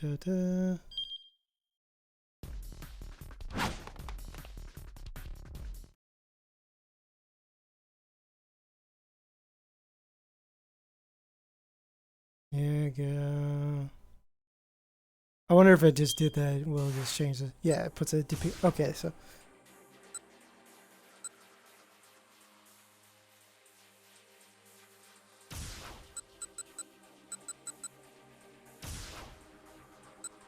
Oh, you're right. Let me see.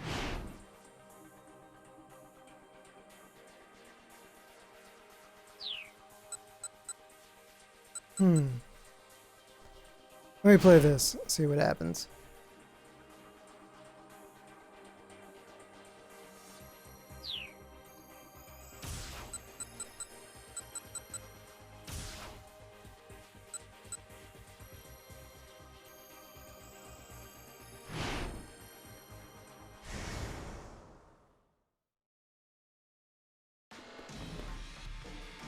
Let me see what happens here.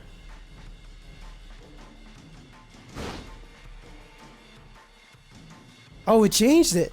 It changed it. The man shot onto a major thoroughfare, then bolted up a pedestrian bridge. Just where the heck was this guy heading? Halfway across the bridge, the man stopped abruptly. Cautious, Kano stopped as well. What the fuck is this nightmare fuel? Height, roughly 190 centimeters. What is this? What is this face, dude? Like, look at this. Look at this. Look at this. Like, this is the first thing people are gonna see when they open the stream. Like, what the fuck?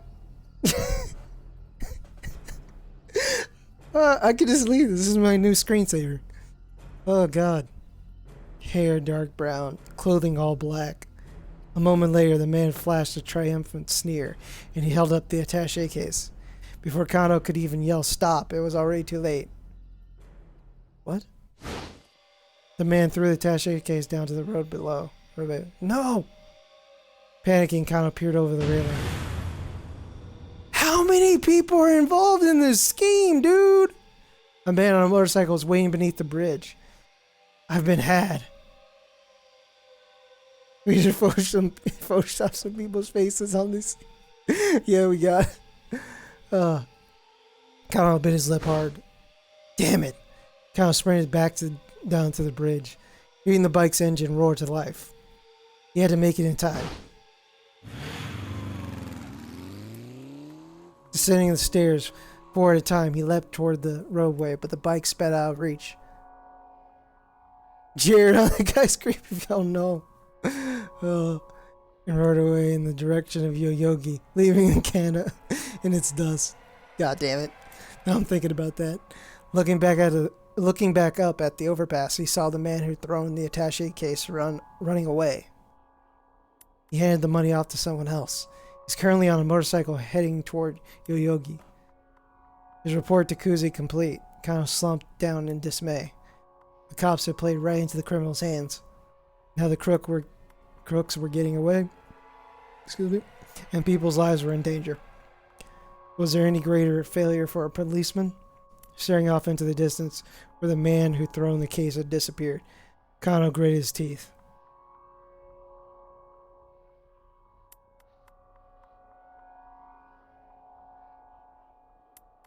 Oh shit. Got to be continued on both.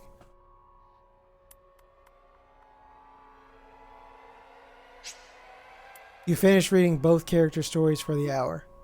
Of 10 o'clock in 428, you'll make your way through all the protagonists' stories in parallel like this. Once everyone has reached the end of a given hour, the next hour can begin. Oh, okay.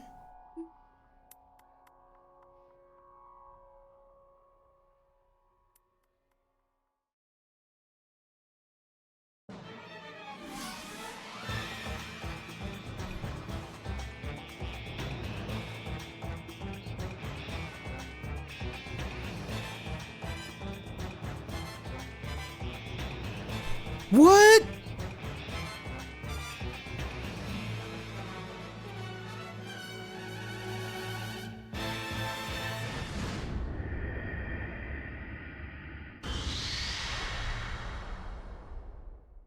Nani?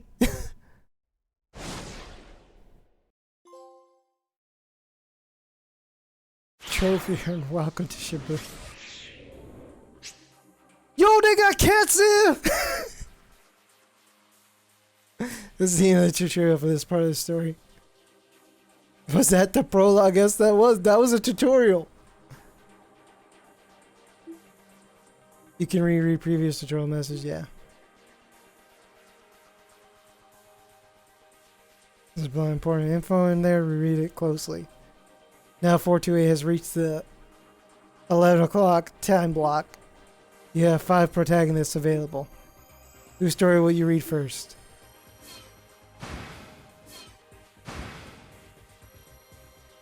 I'm so in on this game. Osawa, he has the last name. Minorikawa. Fucking Hideo Kojima over here. Oh my god. We got like 3D charts here, dude.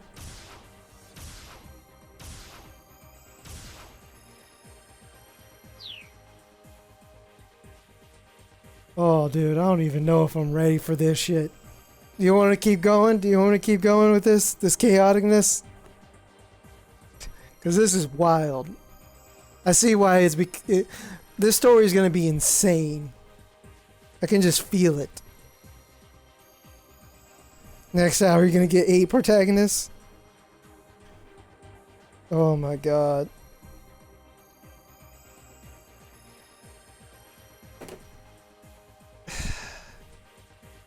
Let's just go with the cat. Let's go with the cat. Let's just go with the cat.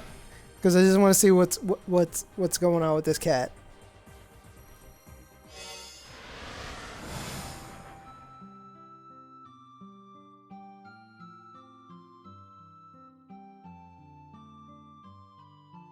What?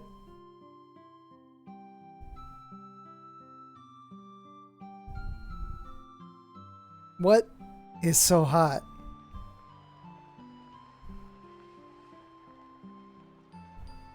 It's so hot in this thing. Way, way too hot. I feel like I'm sitting in a sauna. Everyone else on the street looks nice and cool. But here I am getting treated to my very own personal midsummer heat wave. I can barely see. I can barely breathe, for that matter. But hey, what can I do? Huff, huff. Pant, pant. I am so thirsty. Some iced tea would be amazing right now.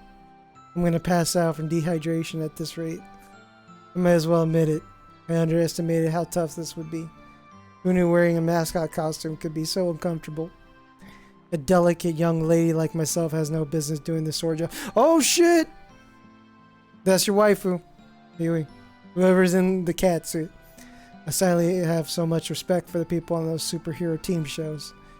But can you imagine doing action scenes in something like this? Heck, all I'm doing is standing here, and I'm this close to calling it quits. But I can't. I need the work. I need the money. This is no time to be a wuss. If I give up on this, what else am I possibly gonna do? Check out the revolutionary new diet drink, Burning Hammer. I thrust a free sample toward passerbys while shouting as loud as I can.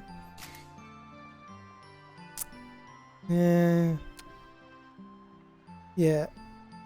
Please note that simply taking a product without paying for it in order to test it out is theft. Don't do it.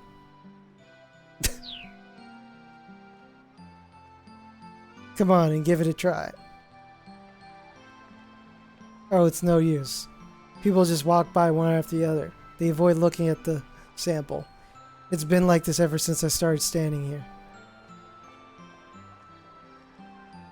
Oh, yeah, my statistics were on point. What gives? You figure at least one person would have taken a bottle by now. That's my wife. I mean, it's free, but I haven't managed to give away a single one. If this keeps up, there's no way I'm getting paid. But then this whole miserable experience will have all been for nothing. Just drink this and watch the pounds melt away. No exercising or dieting necessary. I can hear the desperation in my own voice. Just burn, burn, burn. Burn those pounds away. They're giving me cold looks now. You probably think I'm some shyster trying to offload dodgy product. It's that simple. That's simple, folks. You just drink the weight away. I guarantee it. Heck, this whole thing reeks of a scam to me, too. Yeah. Several folk etymologies have been proposed, including that it comes from a simple shortening of scandalous, misdeeds. Oh, I didn't know that's where scam came from. Shortening of scandalous misdeeds. Okay. But these claims have little evidence to support them. I like that. I'll go with it. Sounds cool. Losing wages by drinking some concoction is way too good to be true. But still, free is free. You think I'd be able to give one or two away? It's not like I'm not trying. Okay, pep talk time. You can do this. Think about the money. Just start with one bottle. Alright, I'm going to give this bottle away to the next person I see, no matter what. Close my eyes and gather my determination. I just need to get started in the moment. Momentum will build from there. That's Sasayama and some other guy. Alright, eyes open. There are two people walking in my direction. Wait, two? Oh no, which one do I pick? If I keep waffling, if I keep waffling, they're both going to pass me by. I just need to hand this bottle off. Which one of these guys looks more likely to take it? I'm giving it to Sasayama. Clutching the free sample in my free fist, I try to force it off to the disheveled fellow to my right. To my surprise, he takes it. Huh, what's this? He asks, lifting an eyebrow as he looks at the bottle. I flap my fuzzy arms and strike a cute pose as I launch into the product pitch. It's Burning Hammer, the #1 new diet drink. Please give it a try. No thanks, the man says. I'm good. I keep my arms held open wide and pretend I didn't hear that. Look, he says, I'm in a hurry. You should probably give this to someone else. He tries to hand the sample back to me, but I hold my ground.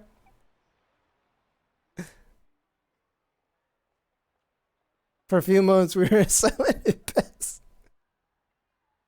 Maybe he's weirded out by my cat alter ego holding it its freeze frame pose, because eventually he looks away, slips the bottle into his pocket, and walks off. I did it. I finally got someone to take one, but there's still so many samples left.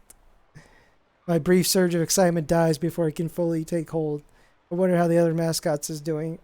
About now. There's a sales demo happening today at 1 o'clock at the Nokane building. Now, it looks like the chicken has handed out all kinds of samples. I don't get it. How come nobody's taking any of mine? What could I possibly be doing wrong? I look at the clock. It's a little after 11. My morning of wandering around hawking diet drinks is just about to be over. I'll need to get ready to head over to the sales demo. I'd love to take the costume off, but then I'd have to carry it. The samples I haven't even given out are almost too heavy as it is. Oh well, I might have gotten results, but I tried my best. Or not have gotten results, but I tried my best. I sure hope they don't withhold my pay or anything. Hey, what gives? You got that many left? The chicken speaks with a female voice. Yeah, I reply sheepishly. Nobody seems to want to take mine. I mean, are you looking for the right targets? Huh? The groups of girls or bored-looking older ladies. Those are the types you gotta be gunning for, you know?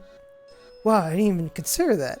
Now that she says it, it seems so obvious. This is a diet drink after all. Of course, I'm not gonna have any luck trying to foist it off on random guys. Well, whatever, the chicken says. Here, give me the samples you got left. I hand over my samples and the chicken dumps the whole lot into her basket. I'll drink whatever's left so they don't find out you didn't pass them out, she says. Oh, this is a cool person. Huh? Wait, like all of them? Yeah, all of them. The chicken sounds pretty confident in herself. These may just be sample-sized bottles, but still, they add up to a lot. I can feel myself on the brink of tears at the kindness of her offer. Thank you so much, that's a huge help. I bow deeply, which makes my mascot head wobble. Leaving the station behind, we head down to Center Guy toward the Nokane building. A multi-tenant office building in Udagawacho. Dude, I need like Sam or Asa in this chat because I don't know any of these fucking names or this place. I'm just like, oh, this is names. Located in Center Guy, Shibuya's downtown district. In addition to hosting the weight loss drink sales demo, the building is also home to the foreign capital protection firm Japan Cellcom. The IT mainstay Shibuya OnNet Son, video game developer Shindai Trade Co. I don't know what is Shindai Trade. I've never heard. And Strike Back Labs. I think I've heard of Strike Back Labs. publisher of the monthly magazine Science Strikes Back, along with many other businesses. The Burning Hammer sales demo is going to be held there this afternoon. The job's supposed to pay 10,000 yen for the day, but if we can sell at least 100 bottles at the demo, they're promised another 10,000 on top of that. I need to make sure I sell those 100 bottles. I need that 20,000 yen. I need it ASAP.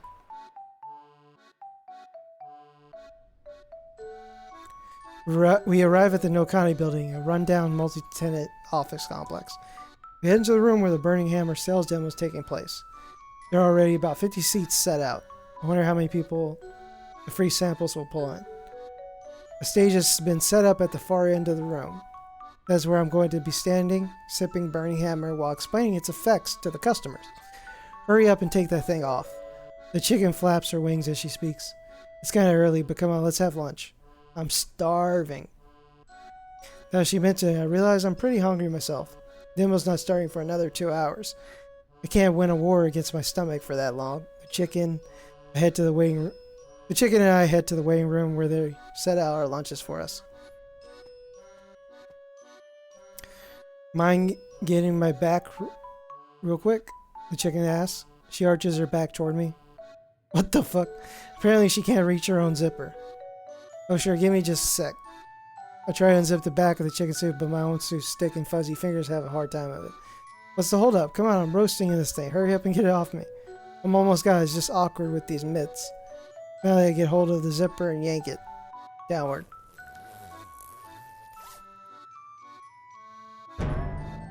A girl emerges from the chicken as if the chicken itself were an egg. Whew! I'm alive! Why is she wearing a sweater in that thing? Of course she's gonna die! What the fuck? Why are you wearing a sweater? Why are you wearing a sweater? Why? Why? I'm done. Because they try to lose weight. They trying to die. That's what they trying to do. What is this? Heat stroke. I almost said once she's kicking back and cooling off with a hand fan. Sorry, but would you mind getting me? You're getting me too? I ask. Yeah, okay. I turn my back to the girl. I hear metal clacking behind me. At long last, I'm about to be free of this 5-ton fursuit. Huh? The girl murmurs awkwardly. Huh? What? A spike of anxiety hits me. What's wrong? I ask. What the fuck? Yeah, that's a no-go. Zipper's busted.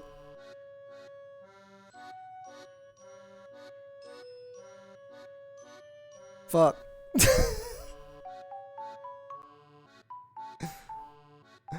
What? Yeah, sorry, this thing ain't coming off. What? My vision goes dark. No. No! I tug desperately at the costume, but no luck. I'm trapped inside. What the crap? Oh, well, we can talk to the boss about it when he gets back, the girl says. Not like we can just cut it off you with scissors or anything. He sounds entirely unconcerned. It's so unfair. I need to get back out of this stuffy, sweltering steam bath as soon as possible. All I can do is clench my fist in impotent rage. But anyway, good work out there today, the girl continues. So I think her identity has to be either a big fake out or a big revelation. Yeah. I'm Chiriko Usugi, by the way. You can just call me Chiri. She smiles as she introduces herself. I mean, I am a pretty cheery girl after all. She breaks into a hearty guffaw. Oh sure, I say. It's nice to meet you. Yeah, for sure. So I guess you're not going to be able to eat lunch in that get-up, huh? Huh? God, that's right. What should I do? Don't sweat it. Just leave it to me. Huh? I'll eat both lunches myself. Cheery doesn't even wait for me to reply before reaching for my lunch. It'd be a shame to let it go to waste, she says. She makes it sound like leftover food is a bigger concern than my hunger. I can feel my appetite stirring all the more as she devours my meal with a satisfied grin on her face. A faint, pathetic gurgle rises from my belly.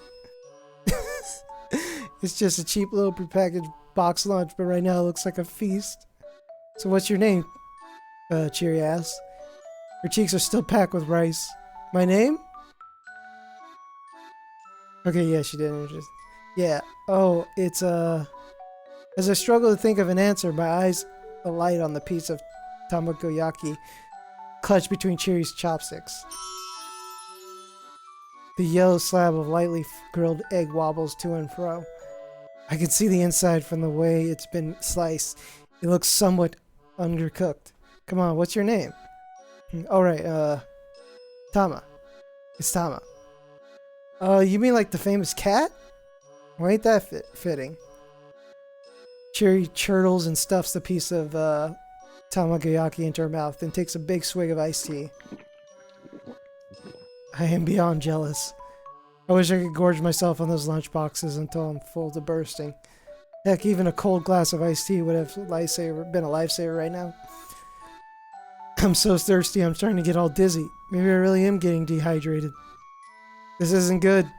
If I don't do something, I'm going to pass out before the sales demo even starts. And then I remember something. The zipper down my back might be busted, but I can still take the head off, right? That way I'll at least be able to eat and drink stuff. Alright. Okay.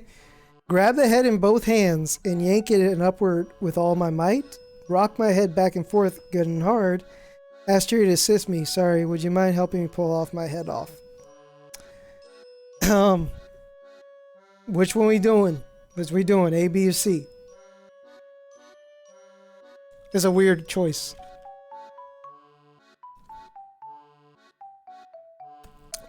Literally, this is going to be the true ending choice.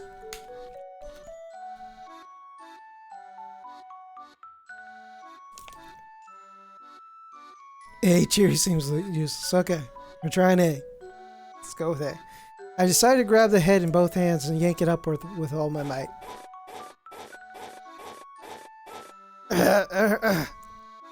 Oh, come on. No matter how hard I pull, it won't come off. Ow!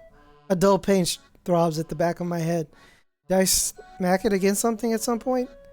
Cheery flashes me a curious look. What are you doing? She asks. I thought maybe I could at least get the head off. I tried pulling again, refusing to give up, but they ain't gonna work. The thing's still attached. The thing's attached to my body. I sum forward in defeat, face planting on the tabletop. No. Most folks would have noticed that when they put it on, you know.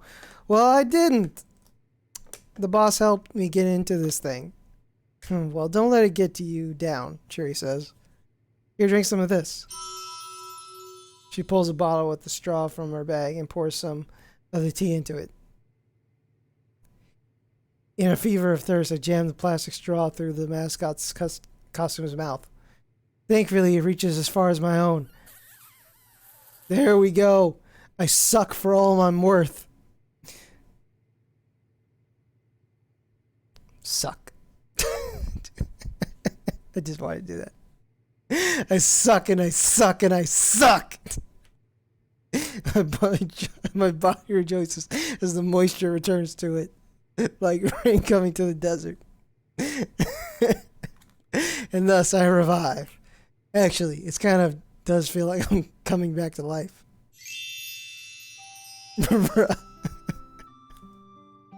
Oh, thank you so much. I'm never going to forget this as long as I live. With tears welling up in my eyes. Waifu. God damn it. Oh, tears welling up in my eyes. I clutched Cheery's hand in my fuzzy mitts. Ah, hey, I'm not the kind of person to abandon someone in need, you know? She replies. An embarrassed grin crosses her face. How come you're carrying this bottle around with you anyway, I ask. Well, that's because I make my own protein juice. In Japan, the word protein is frequently used to refer to a powered health food supplement that contains vitamins and minerals as well as protein component. It is developed in milk or... yeah, it's a protein shake.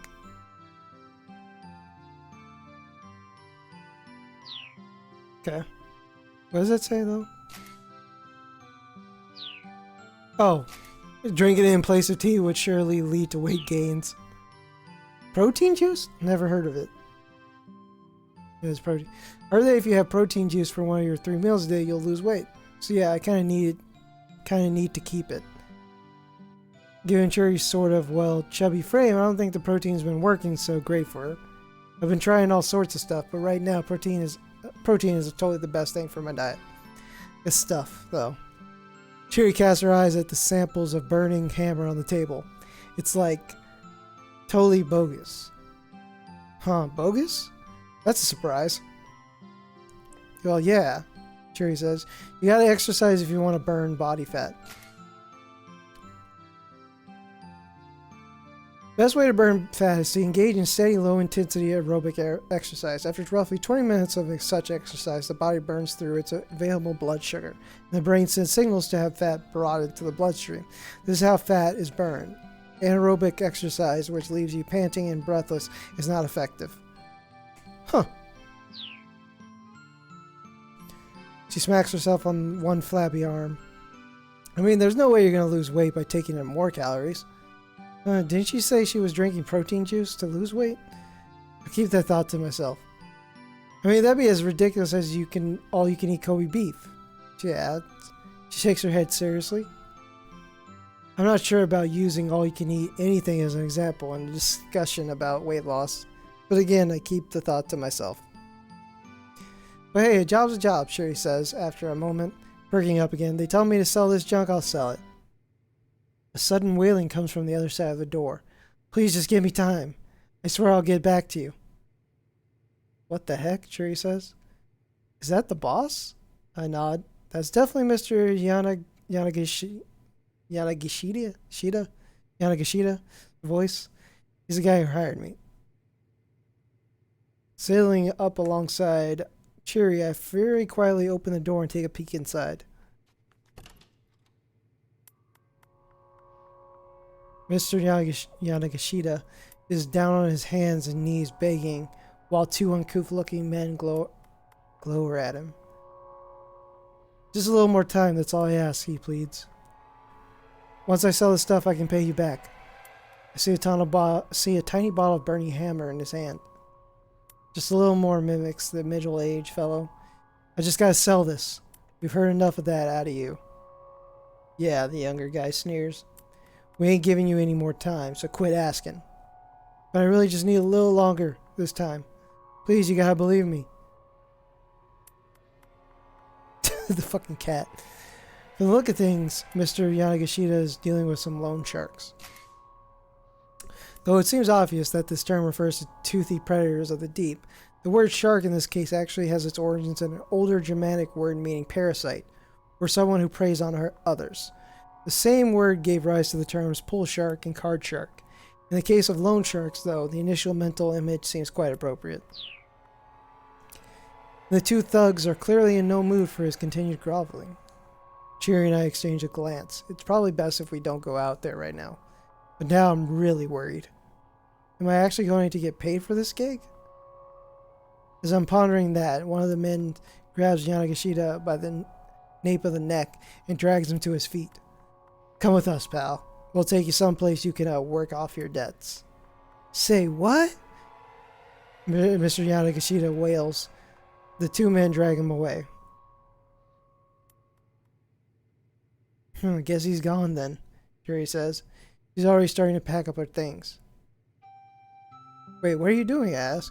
Going home? Not much point sticking around. Going home? I meant the demo sure ain't gonna happen now. Anyhow, it was nice working with you, you see. See you. Oh. Moments later, Cherry's out the door. Now what do I do? I've been left here all by myself. More or less at a total loss.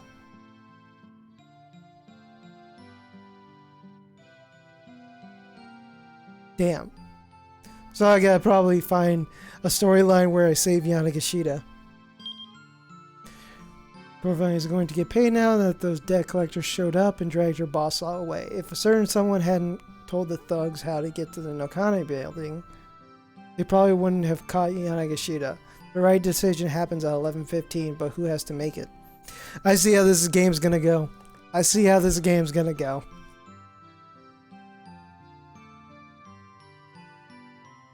This is gonna be a very long and fun game.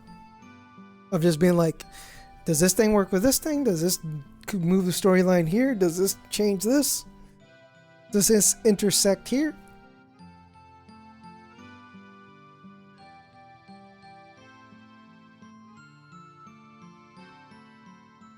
Interesting.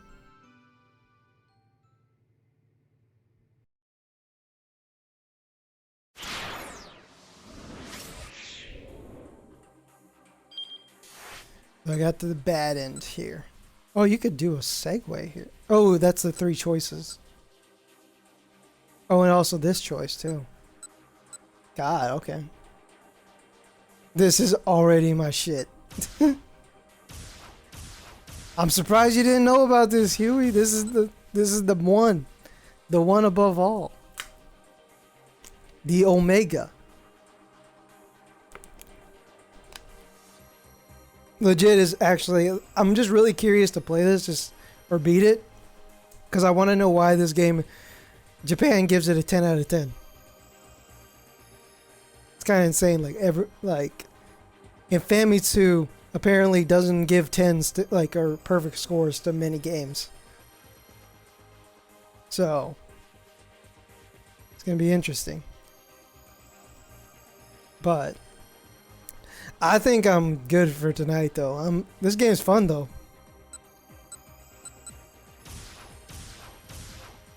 I don't know if I'll play it on stream again, unless people want to watch this chaos ensue. I don't know. Depends. I'll probably play something different tomorrow, but yeah, let me know if anybody wants me to continue this. So, but for tonight, I'm gonna be done for the day. Yeah. My brain doesn't even work. There's so much stuff happening. But yeah, let me go to the menu.